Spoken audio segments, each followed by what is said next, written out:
ನಮಸ್ಕಾರ ಮತ್ತು ಸುಸ್ವಾಗತ ನಮ್ಮ ತಲೆಹರಟೆ ಕನ್ನಡ ಪಾಡ್ಕಾಸ್ಟ್ಗೆ. ನಾನು ಪವನ್ ಶ್ರೀನಾಥ್. ಮತ್ತೆ ಇವತ್ತು ನಮ್ ಜೊತೆ ವಿಶ್ವನಾಥ್ ಅವರಿದ್ದಾರೆ. ವಿಶ್ವನಾಥ್ ಅವರೇ, ನೀವು ಮುಂಚೆ ತಲೆಹರಟೆಗೆ ಬಂದು ಬೆಂಗಳೂರು ಮತ್ತೆ ಬೆಂಗಳೂರಿನ ನೀರಿನ ಬಗ್ಗೆ ಮಾತಾಡಿದ್ರಿ. ತಿರುಗಿ ಸುಸ್ವಾಗತ. ನಮಸ್ಕಾರ ಪವನ್, ಸಂತೋಷ ನಿಮ್ ಜೊತೆ ಮಾತಾಡಕ್ಕೆ, ತಲೆಹರಟೆ ಎಲ್ಲ ಮಾಡಕ್ಕೆ. ಸೊ ರೀಸೆಂಟ್ ಆಗಿ ನೀವು ಹಿಂದಿಲೂ ಮಾತಾಡಿದ್ವಿ ನಮ್ಮ ಸ್ನೇಹಿತರು ಪುಲಿಯಾಬಾಜಿ ಪಾಡ್ಕಾಸ್ಟ್ ಅಲ್ಲಿ. ಮತ್ತೆ ಇವತ್ತು ನಾವು ಹಿಂದಿನ ಸತಿ ನೀವು ಬಂದು ಮಾತಾಡಿದ್ದಾಗ ನಾವು ನೀರಿನ ಬಗ್ಗೆ ಬೇರೆ ಬೇರೆ ವಿಷಯದ ಬಗ್ಗೆ ಮಾತಾಡಿದ್ವಿ. ಅಂತರ್ಜಲದ ಬಗ್ಗೆ ಮಾತಾಡಿದ್ವಿ, ಒಂದು ನಗರಕ್ಕೆ ಹೇಗೆ ನೀರ್ ಬರುತ್ತೆ, ಎಲ್ಲೆಲ್ಲಿಂದ ಬರುತ್ತೆ, ರೈನ್ ವಾಟರ್ ಹಾರ್ವೆಸ್ಟಿಂಗ್, ಮತ್ತೆ ನಾವು ವೇಸ್ಟ್ ವಾಟರ್ ಮ್ಯಾನೇಜ್ಮೆಂಟ್ ಬಗ್ಗೆನೂ ಸ್ವಲ್ಪ ಮಾತಾಡಿದ್ವಿ. ಆದ್ರೆ ಇವತ್ತು ಆ ಅಂಶ, ನಮ್ಮ ಮನೆಯಿಂದ ನಾವು ಫ್ಲಶ್ ಮಾಡಿದ್ಮೇಲೆ ನೀರ್ ಎಲ್ಲಿ ಹೋಗುತ್ತೆ, ಆ ನೀರ್ ಏನಾಗತ್ತೆ ಅಂತ ಅದ್ರ ಬಗ್ಗೆ ಇನ್ನು ಆಳವಾಗಿ ಮಾತಾಡೋಣ ಅಂತ ಹೊರಟಿದೀವಿ. ಒಂದೇನಂದ್ರೆ ನಂಗೆ ಯಾವಾಗ್ಲೂ ಅನ್ಸುತ್ತೆ, ನಾವ್ ನೀರಿನ ಬಗ್ಗೆ ಮಾತಾಡುವಾಗ ಹೈಸ್ಕೂಲ್ ಟೆಕ್ಸ್ಟ್ ಬುಕ್ ಅಲ್ಲಿ ನೋಡಿದ್ರೆ ನಮಗೆ ರಿನ್ಯೂಬಲ್ ರಿಸೋರ್ಸ್, ನಾನ್ ರಿನ್ಯೂಬಲ್ ರಿಸೋರ್ಸ್ ಚೆನ್ನಾಗಿ ಡಿಫೈನ್ ಮಾಡ್ಬಿಡ್ತೀವಿ. ನೀರಂತೂ ರಿನ್ಯೂಬಲ್ ರಿಸೋರ್ಸ್, ಯಾವತ್ತು ಮಾಯ ಆಗಲ್ಲ. ಆದ್ರೆ ನಾವು ನಮ್ಮ ದಿನನಿತ್ಯ ಜೀವನದಲ್ಲಿ ನಮಗೆ ಕುಡಿಯೋಕ್ ನೀರ್ ಬೇಕು, ನಗರದಿಂದ ನೀರ್ ಬೇಕು ಅಂತ ನಾವು ನೋಡುವಾಗ ಅದು ಆಲ್ಮೋಸ್ಟ್ ಒಂದು ನಂಬರ್ ಗೊತ್ತಾಗತ್ತೆ. ಎಷ್ಟೋ ಮಿಲಿಯನ್ ಲೀಟರ್ಸ್ ಪರ್ ಡೇ ಏನೋ ಒಂದು ಯೂನಿಟ್ ಹಾಕಿ, ಇದು ಒಳ್ಳೆ ಒಂದು ನಾನ್ ರಿನ್ಯೂಬಲ್ ರಿಸೋರ್ಸ್ ತರ ಮಾತಾಡ್ತಾರೆ. ಇಲ್ಲಿ ಇಷ್ಟಿದೆ, ಈ ರಿಸರ್ವಾಯರ್ ಅಲ್ಲಿ ಇಷ್ಟಿದೆ, ಮಾಯ ಆಗೋಗುತ್ತೆ, ವರ್ಷ ವರ್ಷ ಬರುತ್ತೆ, ಓಕೆ. ಬಟ್ ಆ ಸ್ಥಿತಿಲಿ ಬಂದ್ಬಿಟ್ಟಿದೀವಿ. ಇದು ಆಯಿಲ್ ಅಲ್ಲ, ಇದು ಕ್ರೂಡ್ ಆಯಿಲ್ ಅಲ್ಲ. ಆದ್ರೆ ಸೊ ನಾವು ಫ್ಲಶ್ ಮಾಡಿದ್ರೆ ಅದು ಇನ್ನೂ ನೀರ್ ತರಾನೇ ಇದೆ, ನಾವು ಕುಡಿಯಕ್ ಆಗಲ್ಲ ಅದನ್ನ ಅಷ್ಟೇ. ಸೊ ನಾವು ಹೇಗ್ ಯೋಚನೆ ಮಾಡ್ಬೇಕು ವಿಶ್ವನಾಥ್ ಅವ್ರೆ? ನೀರಲ್ವಾ? ಖಂಡಿತ. ಅದು ಪವನ್ ಹೇಳ್ದಾಗೆ ಆನ್ಯುಯಲಿ ರಿಪ್ಲೆನಿಷಬಲ್ ರಿಸೋರ್ಸ್ ಅಂತ ಹೇಳ್ತೀವಿ ನಾವು. ಪ್ರತಿ ವರ್ಷ ತಿರುಗಿ ಪುನಶ್ಚೇತನೆ ಆಗುತ್ತೆ ಈ ನೀರಿಂದು. ಅಂದ್ರೆ ಮಳೆಗಾಲ ಬರುತ್ತೆ, ಜೂನ್ 1 ಮಾನ್ಸೂನ್ ಬರುತ್ತೆ, ತಿರುಗಿ ಮಳೆ ಬರುತ್ತೆ, ತಿರುಗಿ ಆ ನೀರ್ ಬರುತ್ತೆ. ಆ ನೀರನ್ನ ನಾವು ಬಳಸ್ತೀವಿ, ಉಪಯೋಗಿಸ್ತೀವಿ. ಗಿಡ ಮರಕ್ಕೆಲ್ಲ ಹಾಕಿದ್ರೆ ಹಾವಿಯಾಗಿ ಹೋಗುತ್ತೆ, ಇವ್ಯಾಪೊರೇಷನ್ ಆಗಿ ಹೋಗುತ್ತೆ. ನಾವು ನಿತ್ಯ ನಮ್ಮ ಮನೇಲಿ ಬಳಸಿದ್ರೆ, ಸ್ನಾನ ಮಾಡಿದ್ರೆ, ಬಟ್ಟೆ ಒಗೆದ್ರೆ, ಪಾತ್ರೆ ತೊಳೆದ್ರೆ ಆ ನೀರು ಕಲುಷಿತವಾಗುತ್ತೆ. ಆದ್ರೆ ಅದು ಆಚೆ ಹೋಗಿ ತಿರುಗಿ ಯಾವುದೇ ಒಂದು ಕೆರೆ ಆಗ್ಲಿ ಅಥವಾ ನದಿ ಆಗ್ಲಿ ಅದಕ್ಕೆ ಸೇರ್ಕೊಡುತ್ತೆ. ಎಲ್ಲೂ ಮಾಯ ಆಗೋಗಲ್ಲ, ಇದ್ದೇ ಇರುತ್ತೆ, ನಮ್ಮ ಪ್ರಪಂಚದಲ್ಲಿ ಇರುತ್ತೆ, ನಮ್ಮ ಸುತ್ತಮುತ್ತಾನೇ ಇರುತ್ತೆ ಅದು. ಸೊ ಹಿಂಗಿರುವಾಗ ನಮ್ಮ ದೇಶದಲ್ಲಿ ಮತ್ತೆ ನಮ್ಮ ಬೆಂಗಳೂರಲ್ಲಿ ಸೊ ಅದೇ ನಾವು ನೀರ್ ತಿರುಗಿಸ್ಬಿಟ್ಟು ಮರ್ತೋಗ್ತೀವಿ. ನಾನೇನೋ ಓಕೆ BWSSB ಇದೆ, ಅವ್ರು ನೋಡ್ಕೋತಾರೆ ಅಂತ ನಮಗೆ ಅನ್ಸುತ್ತೆ. ಆದ್ರೆ ನಮಗ್ ಗೊತ್ತು, ಇದು ನಮ್ ಕೆರೆಗಳಿಗೆ ಹೋಗಿ ಹಾಳು ಮಾಡ್ತಾ ಇದೆ, ಬೇರೆ ಬೇರೆ ಕಡೆ ತೊಂದರೆಗಳಾಗ್ತಾ ಇದೆ ಅಂತ ಗೊತ್ತು. ಸೊ ಜನರಲಿ ನಮ್ ದೇಶದಲ್ಲಿ ಹಿಂಗ ಮನೆ ಬಿಟ್ಟ ಮೇಲೆ ನಾವ್ ಹೇಗ್ ಯೋಚನೆ ಮಾಡ್ತೀವಿ ವೇಸ್ಟ್ ವಾಟರ್ ಬಗ್ಗೆ? ನೋಡಿ, ಒಂದು ಹಳ್ಳಿ ಪ್ರದೇಶ ಆಗಿರ್ಬೋದು, ಒಂದು ಗ್ರಾಮಾಂತರ ಪ್ರದೇಶ ಆಗಿರ್ಬೋದು, ಅಲ್ಲಿ ಇರ್ತಕ್ಕಂಥ ಮನೆಯಲ್ಲಿ ಈ ಸ್ವಚ್ಛ ಭಾರತ್ ಅಭಿಯಾನಲ್ಲಿ ಸಾಕಷ್ಟು ಮನೆಗಳಲ್ಲೆಲ್ಲ ಈ ಟಾಯ್ಲೆಟ್ಗಳು ಕಟ್ಟಿದ್ದಾರೆ. ಸೊ ನಾನ್ ಟಾಯ್ಲೆಟ್ ಫ್ಲಶ್ ಅಂದ್ರೆ ಮೊದಲು ಅದ ಟಾಯ್ಲೆಟ್ ಇರ್ಬೇಕು, ನಿಜ. ಇಲ್ಲದ್ರೆ ಭೂಮಿ ಅಂದ್ರೆ ಓಪನ್ ಡೆಫಿಕೇಶನ್ ಅಂತ ಹೋಗ್ತಾ ಇದ್ವಿ ನಾವು, ಬಯಲಿಗೆಲ್ಲ ಹೋಗ್ತಾ ಇದ್ವಿ. ಬಟ್ ಈಗ ಎಲ್ಲ ಸರ್ವಸಾಮಾನ್ಯ ಎಲ್ಲ ಮನೆಗೂ ಒಂದೊಂದು ಟಾಯ್ಲೆಟ್ ಬಂದಿದೆ. ಈ ಟಾಯ್ಲೆಟ್ ಅಲ್ಲಿ ಕರೆಕ್ಟ್ ಆಗಿ ಕಟ್ಟಿದ್ರೆ ಆ ಟಾಯ್ಲೆಟ್ ನ 2 ಗುಂಡಿ ಇರೋದು, ಟ್ವಿನ್ ಲೀಚ್ ಪಿಟ್ ಅಂತ ಕರೀತಾರೆ. ಅಬ್ಬಬ್ಬ ಅಂದ್ರೆ 1 ಗುಂಡಿ ಅಂತೂ ಇದ್ದೇ ಇರುತ್ತೆ, ಬಟ್ 2 ಗುಂಡಿ ಇದ್ರೆ ವಾಸಿ. ಸೊ ಈ ಟಾಯ್ಲೆಟ್ ಅಲ್ಲಿ ಫ್ಲಶ್ ಮಾಡಿದಾಗ ನೀರು ಆ ಗುಂಡಿಗೆ ಹೋಗುತ್ತೆ. ಆ ನೀರಿನ ಭಾಗ ಹಿಂಕೊಳ್ಳುತ್ತೆ ಭೂಮಿ ಒಳಗಡೆ. ಸ್ವಲ್ಪ ಸಾಲಿಡ್ಸ್ ಭಾಗ ಇರುತ್ತಲ್ಲ, ಅದು ಉಳ್ಕೊಳ್ಳುತ್ತೆ. ಅದು 2 ಗುಂಡಿ ವಿಧಾನ ಇದ್ರೆ, 1 ಗುಂಡಿ ತುಂಬಿದಾಗ ಇನ್ನೊಂದು ಗುಂಡಿಗೆ ಆ ನೀರನ್ನ ಡೈರೆಕ್ಟ್ ಮಾಡ್ಬೇಕು, ನಾವು ಬಿಡಬೇಕು. ಈ ಗುಂಡಿನ ಸ್ವಲ್ಪ ಒಂದು 8 ರಿಂದ 10 ತಿಂಗಳು ಒಣಗಕ್ ಬಿಡಬೇಕು. ಒಣಗಾದ್ಮೇಲೆ ಅದನ್ನ ಗೊಬ್ಬರದ ರೀತಿ ನಾವು ಆಚೆ ತಗೊಂಡು ನಮ್ಮ ಬೈಲ್ಗೆ ಮತ್ತೆ ನಮ್ಮ ಜಮೀನ್ಗೆ ಹಾಕೋಬಹುದು, ಒಳ್ಳೆ ರೀತಿ ಗೊಬ್ಬರ. ಅದು ಗ್ರಾಮಾಂತರ ಪ್ರದೇಶದಲ್ಲಿ. ಹಳ್ಳಿ ಪ್ರದೇಶದಲ್ಲಿ ಕೆಲವ್ರ ಮನೆಯಲ್ಲಿ ಸೆಪ್ಟಿಕ್ ಟ್ಯಾಂಕ್ ಅಂತ ಇರುತ್ತೆ. ಸೆಪ್ಟಿಕ್ ಟ್ಯಾಂಕ್ ಅಂದ್ರೆ ಒಂದು ದೊಡ್ಡ ಬಾಕ್ಸ್, ಕಾಂಕ್ರೀಟ್ ಬಾಕ್ಸ್. ಅದ್ರಲ್ಲಿ 3 ಭಾಗ ಆಗಿರುತ್ತೆ. ಮೊದಲನೇ ಭಾಗದಲ್ಲಿ ಸಾಲಿಡ್ಸ್ ಪೋರ್ಷನ್ ಎಲ್ಲ ಸೇರ್ಕೊಳ್ಳುತ್ತೆ, 2ನೇ ಭಾಗದಲ್ಲಿ ಡೈಜೆಸ್ಟ್ ಆಗುತ್ತೆ, 3ನೇ ಭಾಗದಲ್ಲಿ ಅದು ಸ್ವಲ್ಪ ಟ್ರೀಟ್ಮೆಂಟ್ ಆಗಿ ಆಚೆ ಕಡೆಗೆ ಹೋಗುತ್ತೆ, ಲೀಚ್ ಪಿಟ್ಗೆ ಅಥವಾ ಸೋಪ್ ಪಿಟ್ಗೆ ಅಂತ. ಅದು ಕಡಿಮೆ ಜನ ಅದನ್ನು ಉಪಯೋಗಿಸ್ತಾರೆ ನಮ್ಮ ಕರ್ನಾಟಕದಲ್ಲಿ, ಹೇಳ್ಬೇಕು ಅಂದ್ರೆ. ಬಟ್ ಅದರಲ್ಲೂ ಕೊನೆಗೆ ನೀರು ನೆಲಕ್ಕೆ ಹೋಗುತ್ತೆ, ಭೂಮಿ ಒಳಗಡೆ ಇರುತ್ತೆ. ಬಟ್ ಅದು ಫಿಲ್ಟರ್ ಆಗಿ ಹೋಗುತ್ತೆ, ಯಾಕಂದ್ರೆ ಸೋಪ್ ಪಿಟ್ ಅಥವಾ ಲೀಚ್ ಪಿಟ್ ಅಂತ ಮಾಡಿರ್ತಾರಲ್ಲ, ಅದು ಫಿಲ್ಟರ್ ಆಗ್ಬಿಟ್ಟು ಭೂಮಿ ಫಿಲ್ಟರ್ ಆಗ್ಬಿಟ್ಟು ಹೋಗುತ್ತೆ, ಅಂತರ್ಜಲಕ್ಕೆ ಸೇರ್ಕೊಳ್ಳುತ್ತೆ ಅಥವಾ ಹಾವಿಯಾಗಿ ಹೋಗುತ್ತೆ ಕ್ಯಾಪಿಲರಿ ಆಕ್ಷನ್ ಅಲ್ಲಿ. ಅದೇ ನಗರದ ಪ್ರದೇಶಕ್ಕೆ ಬಂದ್ರೆ ಇಲ್ಲೂ ಕೂಡ ಎಷ್ಟೋ ಮನೆಗಳಲ್ಲಿ ಬರೀ ಒಂದು ದೊಡ್ಡ ಗುಂಡಿ ಮಾಡಿರ್ತಾರೆ. ಆ ಗುಂಡಿಗೆ ಬಿಟ್ಬಿಡ್ತಾರೆ. ಒಂದು 25 ವರ್ಷ 30 ವರ್ಷ ಬೇಕಾಗತ್ತೆ ಅದು ತುಂಬಿಕೊಳ್ಳೋಕೆ. ಅದು ತುಂಬಿದಾಗ ಒಂದು ಹನಿ ಸಕ್ಕರ್ ಅನ್ನು, ಒಂದು ವ್ಯಾಕ್ಯೂಮ್ ಸಕಿಂಗ್ ಟ್ರಕ್ ಗಳು ಈಗ ಬರ್ತಾ ಇದೆ. ಹಳೆ ಕಾಲದಲ್ಲಿ ಮ್ಯಾನ್ಯುಯಲ್ ಸ್ಕ್ಯಾವೆಂಜಿಂಗ್ ಆಗೋದು, ಜನಗಳು ಇಳಿಯೋರು, ಈಗ ಕಡಿಮೆ ಆಗಿದೆ ಸಾಕಷ್ಟು ಭಾಗದಲ್ಲಿ. ಈ ಮಷಿನ್ ಗಳು ಬಂದು ಅದನ್ನ ಒಂದು ವ್ಯಾಕ್ಯೂಮ್ ಸಕ್ ಮಾಡ್ಕೊಂಡು ತಗೊಂಡು ಹೋಗುತ್ತೆ, ಆಚೆ ತಗೊಂಡು ಹೋಗುತ್ತೆ, ಎಲ್ಲೋ ಅಥವಾ ರೈತರಿಗೆ ಕೊಡ್ತಾರೆ ಅಥವಾ ಭೂಮಿ ಮೇಲೆ ಬಿಡ್ತಾರೆ. ನಮ್ಮಂಥವ್ರು ಸ್ವಲ್ಪ ಪ್ರಿವಿಲೇಜ್ಡ್ ಅಂತ ಅಂತಾರಲ್ಲ, ಸ್ವಲ್ಪ ಬೆಂಗಳೂರಲ್ಲಿ ಇರ್ತಕ್ಕಂಥ ಜನಗಳಿಗೆ ಇದು ಒಳಚರಂಡಿಗೆ ಸೇರ್ಕೊಳ್ಳುತ್ತೆ, ಅಂಡರ್ ಗ್ರೌಂಡ್ ಸೂರೇಜ್ ನೆಟ್ವರ್ಕ್ಗೆ. ಮತ್ತೆ BWSSB ಅನ್ನೋದು ಒಂದು 36 ಸೂವೇಜ್ ಟ್ರೀಟ್ಮೆಂಟ್ ಪ್ಲಾಂಟ್ ಮಾಡಿದ್ದಾರೆ ಬೆಂಗಳೂರಲ್ಲಿ, ಮಾಡಿದ್ದಾರೆ ಅಥವಾ ಮಾಡ್ತಾ ಇದ್ದಾರೆ. ಈ 36 ಸೂವೇಜ್ ಟ್ರೀಟ್ಮೆಂಟ್ ಪ್ಲಾಂಟ್ ಗಳಿಗೆ ಹೋಗಿ ಅಲ್ಲಿ ಟ್ರೀಟ್ಮೆಂಟ್ ಆಗಿ ತಿರುಗಿ ಅದನ್ನ ನದಿಗೆ ಬಿಡ್ತಾರೆ ಅಥವಾ ಕೆರೆಗಳಿಗೆ ಬಿಡ್ತಾರೆ. ಆ ವ್ಯವಸ್ಥೆ ಒಂದಿದೆ. ಕಷ್ಟ ಏನಾಗಿದೆ ಅಂದ್ರೆ, ಒಂದು BWSSB ಕನೆಕ್ಷನ್ ಒಂದು 1 ದಶಲಕ್ಷ ಕನೆಕ್ಷನ್ ಇದೆ, ಸ್ಯಾನಿಟರಿ ಕನೆಕ್ಷನ್. ಅಂದ್ರೆ ಅಂದಾಜು 2 million households are connected to the sewage network. About 10 million people are connected to the sewage network. About 3 million are dependent on on-plot sanitation system, septic tanks or pit toilets. Okay. ಈ connection ಅಲ್ಲಿ ಕೂಡ ಯಾಕಂದ್ರೆ ನಮ್ಮ ಸೂರೇಜ್ network ಬಹಳ ಹಳೇದು, ಪ್ರಾರಂಭ ಆಗಿದ್ದು 100 ವರ್ಷದ ಹಿಂದೆ. ಬೆಂಗಳೂರಲ್ಲಿ 1908 ಅಲ್ಲಿ ಸೂರೇಜ್ ನೆಟ್ವರ್ಕ್ ಎಲ್ಲ ಸ್ಟಾರ್ಟ್ ಆಗಿತ್ತು. ಸೊ ಅದು ಲೀಕ್ ಆಗುತ್ತೆ, ಮತ್ತೆ ಅದ್ರ ಪೈಪ್ ಕೆಪಾಸಿಟಿ ಇಲ್ಲ, ದೊಡ್ಡ ದೊಡ್ಡ ಬಿಲ್ಡಿಂಗ್ ಗಳು ಬಂದಿದೆ, ಅಪಾರ್ಟ್ಮೆಂಟ್ ಗಳು ಬಂದಿದೆ, ಅದು ಆ ಕೆಪಾಸಿಟಿ ಇಲ್ದಿರೋದ್ರಿಂದ ಲೀಕ್ ಆಗುತ್ತೆ. ಲೀಕ್ ಆಗಿ ನಮ್ಮ ಮೋರಿಗೆ ಸೇರ್ಕೊಂಡು ಕೆರೆಗಳಿಗೆ ಹೋಗ್ತಾ ಇದೆ. ಅದನ್ನ ನಾವು ನೋಡ್ತೀವಿ, ನಮ್ಮ ಬೆಳತ್ತೂರಾಗ್ಲಿ, ವರ್ತೂರಾಗ್ಲಿ, ಇತ್ಲ ಕಡೆ ಬೃಹಸ್ಪತಿಲಿ, ಬೈರಮಂಗಲ ಕೆರೆ ನೋಡಿದಾಗ ಅಲ್ಲೆಲ್ಲ ಅನ್ಟ್ರೀಟೆಡ್ ವೇಸ್ಟ್ ವಾಟರ್ ಬರ್ತಾ ಇದೆ. ಓಕೆ. ಸೊ ಇವಾಗ ಒಂದು ಬೆಂಗಳೂರು ಅಂತ ನಾವು ತಗೊಂಡ್ರೆ, ನಮ್ಮ ಮನೆ ಹತ್ರ BWSSB ಸ್ಯೂರೇಜ್ ಲೈನು ಇದೆ ಅಂತ ಇಟ್ಕೊಳ್ಳಿ. ನಾನ್ ಮನೇಲಿ ಪಿಟ್ ಇಲ್ಲ ಸೆಪ್ಟಿಕ್ ಟ್ಯಾಂಕ್ ಕಟ್ಟಿದ್ರೆ ಅದು ಇಲ್ಲಿಗಲ್ಲ? ಇಲ್ಲ, ನನ್ನ ಇಷ್ಟ, ಅದು ನಿಮ್ ಇಷ್ಟ.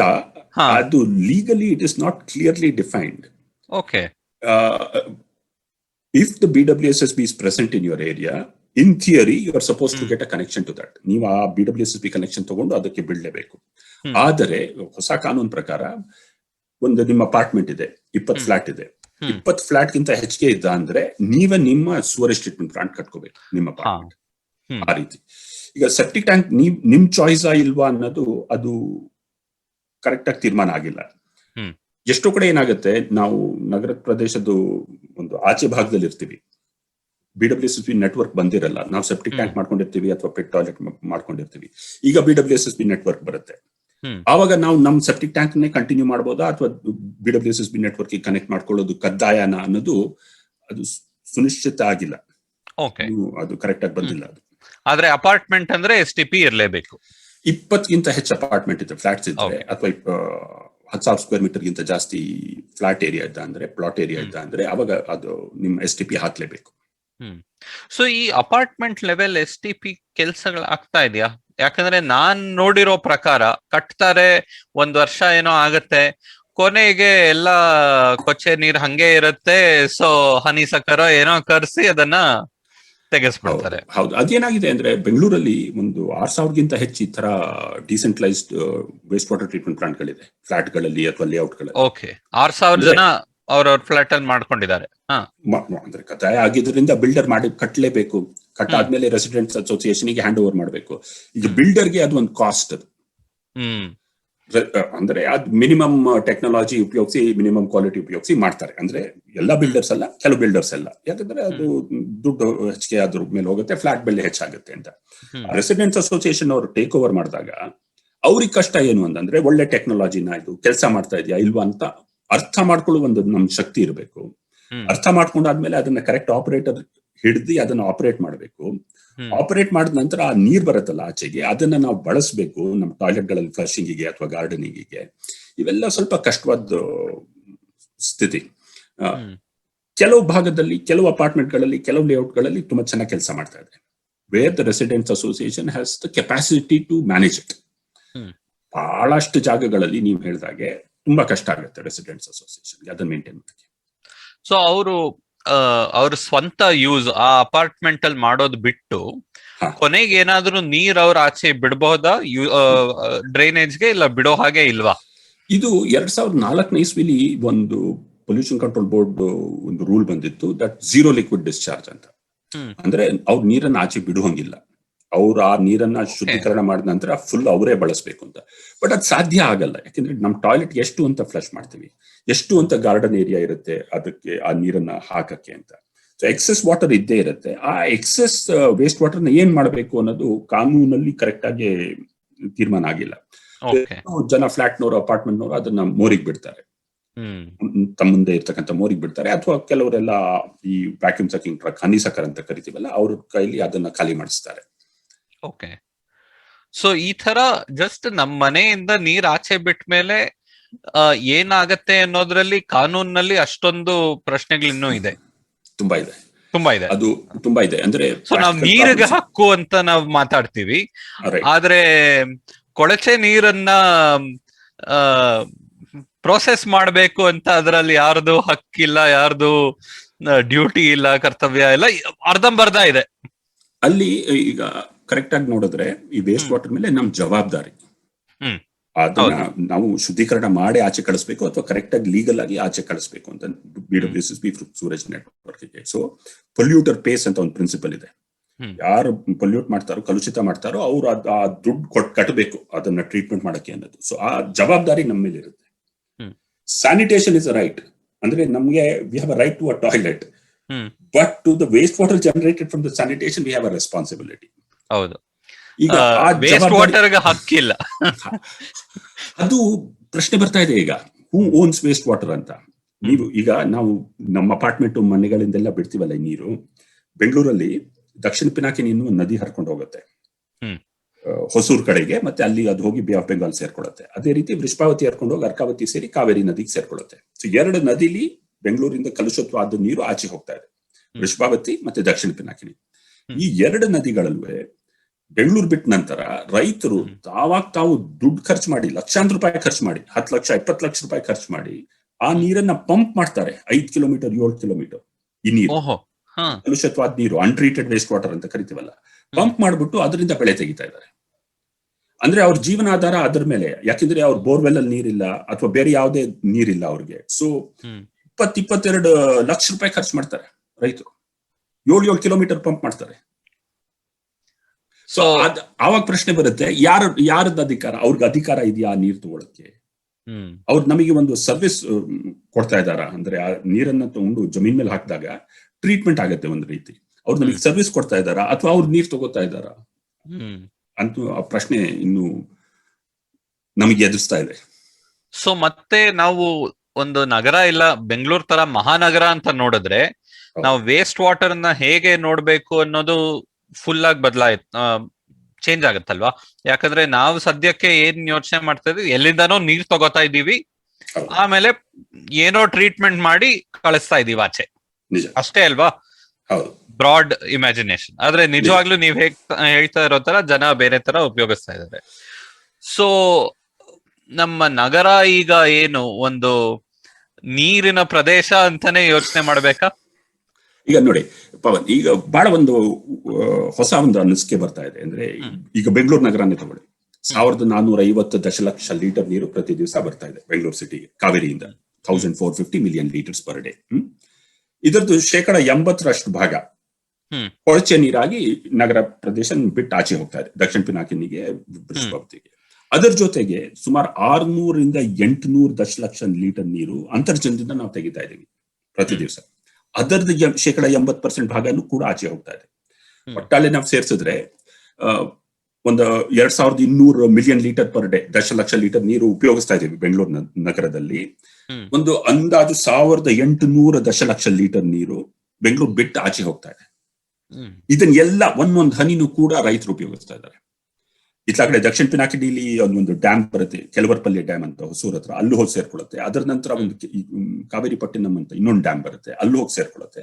ಅಲ್ಲಿ ರೈತರೆಲ್ಲ ಉಪಯೋಗಿಸ್ತಾ ಇದ್ದಾರೆ. ಇತ್ಲ ಕಡೆ ಬೈರಮಂಗಲ ಕೆರೆ ಬರುತ್ತೆ, ಅಲ್ಲೂ ರೈತರು ಉಪಯೋಗಿಸ್ತಾ ಇದ್ದಾರೆ. ಅದರ ಕೆಳಗಡೆ ಅರ್ಕಾವತಿ ಡ್ಯಾಮ್ ಅಂತ ಬರುತ್ತೆ, ಆ ಡ್ಯಾಮ್ ತುಂಬಿದಾಗ ಅಲ್ಲೂ ರೈತರು ಉಪಯೋಗಿಸ್ತಾ ಇದ್ದಾರೆ. ಸೊ ಒಂದ್ ಹನಿ ನೀರು ವೇಸ್ಟ್ ಆಗ್ತಾ ಇಲ್ಲ. ಸೊ ನಾವು ನೋಡಿದಾಗ Bengaluru is a net producer of water and fertiliser. It is not a net consumer. It consumes 1,450 million liters. It releases 1,800 million liters per day. And all of it is being used by farmers. So if managed properly, ಅಂದ್ರೆ correct ಆಗಿ ನಾವು ಇದನ್ನ ನೋಡಿ ಅದನ್ನು treatment ಕೊಟ್ರೆ 1,800 ದಶಲಕ್ಷ litre ನೀರನ್ನ ನಾವು ರೈತರಿಗೆ ಕೊಡ್ಬೋದು. ಸೊ ಇದೆಲ್ಲ ಏನಕ್ಕೆ ಆಗ್ತಾ ಇದೆ ಅಂದ್ರೆ because our systems that are suppose to work ಕೆಲಸ ಮಾಡ್ತಾ ಇಲ್ಲ ಅಲ್ವಾ? ಅರ್ಧ ಕೆಲಸ ಮಾಡ್ತಾ ಇದೆ, ಅರ್ಧ ಕೆಲಸ ಮಾಡ್ತಾ ಇದೆ. ಯಾಕಂದ್ರೆ ನೀವ್ ಹೇಳಿದ ತರ UGD ಅಂಡರ್ ಗ್ರೌಂಡ್ ಡ್ರೈನೇಜ್ ಅಲ್ಲಿ ನಮ್ಮ ಸಿವರೇಜ್ ಎಲ್ಲ ಹೋಗ್ಬೇಕು. ತುಂಬಾ ಕಡೆ ಇವಾಗ ನಾನಿರೋದು ನಮ್ಮ ರಾಜಕಾಲುವೆಗಳ ಹತ್ರನೇ ಇದನ್ ದೂರ ಏನಿಲ್ಲ. ಸೊ ಅಲ್ಲಿ ಒಂದ್ಸತಿ ಅವ್ರು ಅಗದಾಗ ನೋಡಿದ್ರೆ ಕಾಣಿಸ್ತು. ನೀವು ಮುಂಚೆ ಹೇಳಿದ್ರಿ, ತುಂಬಾ ಜನ ಹೇಳಿದ್ದಾರೆ, ನಮ್ಮ ರಾಜಕಾಲುವೆ ಬೆಡ್ ಅಲ್ಲಿ ನಾವು UGD ತುಂಬಾ ಕಡೆ ನಡೆಸಿದೀವಿ. ಸೊ ಅದು ಸ್ಟ್ರೀಮ್ ಲೈನ್ಡ್ ಆಗಿ ರೈನ್ ವಾಟರ್ ಇಲ್ಲ ಸ್ಟಾಮ್ ವಾಟರ್ ಡ್ರೈನೇಜ್ ಅನ್ನ ಫಾಸ್ಟ್ ಆಗಿ ಡ್ರೈನ್ ಮಾಡೋಕ್ ಬದಲು ಅದ್ರ ಬಾಟಮ್ ನೋಡಿದ್ರೆ ನಮ್ ರೋಡ್ಸ್ ಇನ್ನು ವಾಸಿ ಅನ್ನಿಸ್ಬಿಡುತ್ತೆ. ಆತರ ಬೇರೆ ಬೇರೆದು ಏನೋ ಒಂದು ಗುಂಡಿ ಇದೆ, ಇಲ್ಲೊಂದು ಲೈನ್ ಇದೆ, ಅದಕ್ಕೊಂದು ಹ್ಯಾಚ್ ಇದೆ, ಎಲ್ಲಾ ತರ ಇದೆ. So that leaks right. So ನಮ್ಮ ಸ್ಟಾಮ್ ವಾಟರ್ ಸ್ಯೂವೇಜ್ ವಾಟರ್ ಆಗಿ ಅದನ್ನ ರೈತರು ಉಪಯೋಗಿಸ್ತಾ ಇದ್ದಾರೆ. ಸೊ ಆ ಸಿಸ್ಟಮ್ ಕೆಲಸ ಮಾಡ್ತಾ ಇದ್ದಿದ್ರೆ ಅವಾಗ ಅದರ ಪರಿಣಾಮನೇ ಬೇರೆ ಆಗಿರೋದಲ್ವಾ? ಆವಾಗ ನಾವು ಯೋಚನೆ ಮಾಡೋ ತರ ಲೇಕ್ಗಳು ಹೋಗುತ್ತೆ, STP ಇರುತ್ತೆ, ಅದಕ್ಕೆ ಆಮೇಲೆ ಕ್ಲೀನ್ ವಾಟರ್. ಸೊ ಬೆಂಗಳೂರಿಂದ ಏನ್ ನೀರ್ ಆಚೆ ಹೋಗುತ್ತೋ that will be good quality water ಅಲ್ವಾ? ಪಾಲಿಸಿ ಪ್ರಕಾರ, ಸದ್ಯದ ಪ್ಲಾನ್ ಪ್ರಕಾರ ಎಲ್ಲ ಸರಿಯಾಗಿ ಕೆಲಸ ಮಾಡಿದ್ರೆ that will be the state.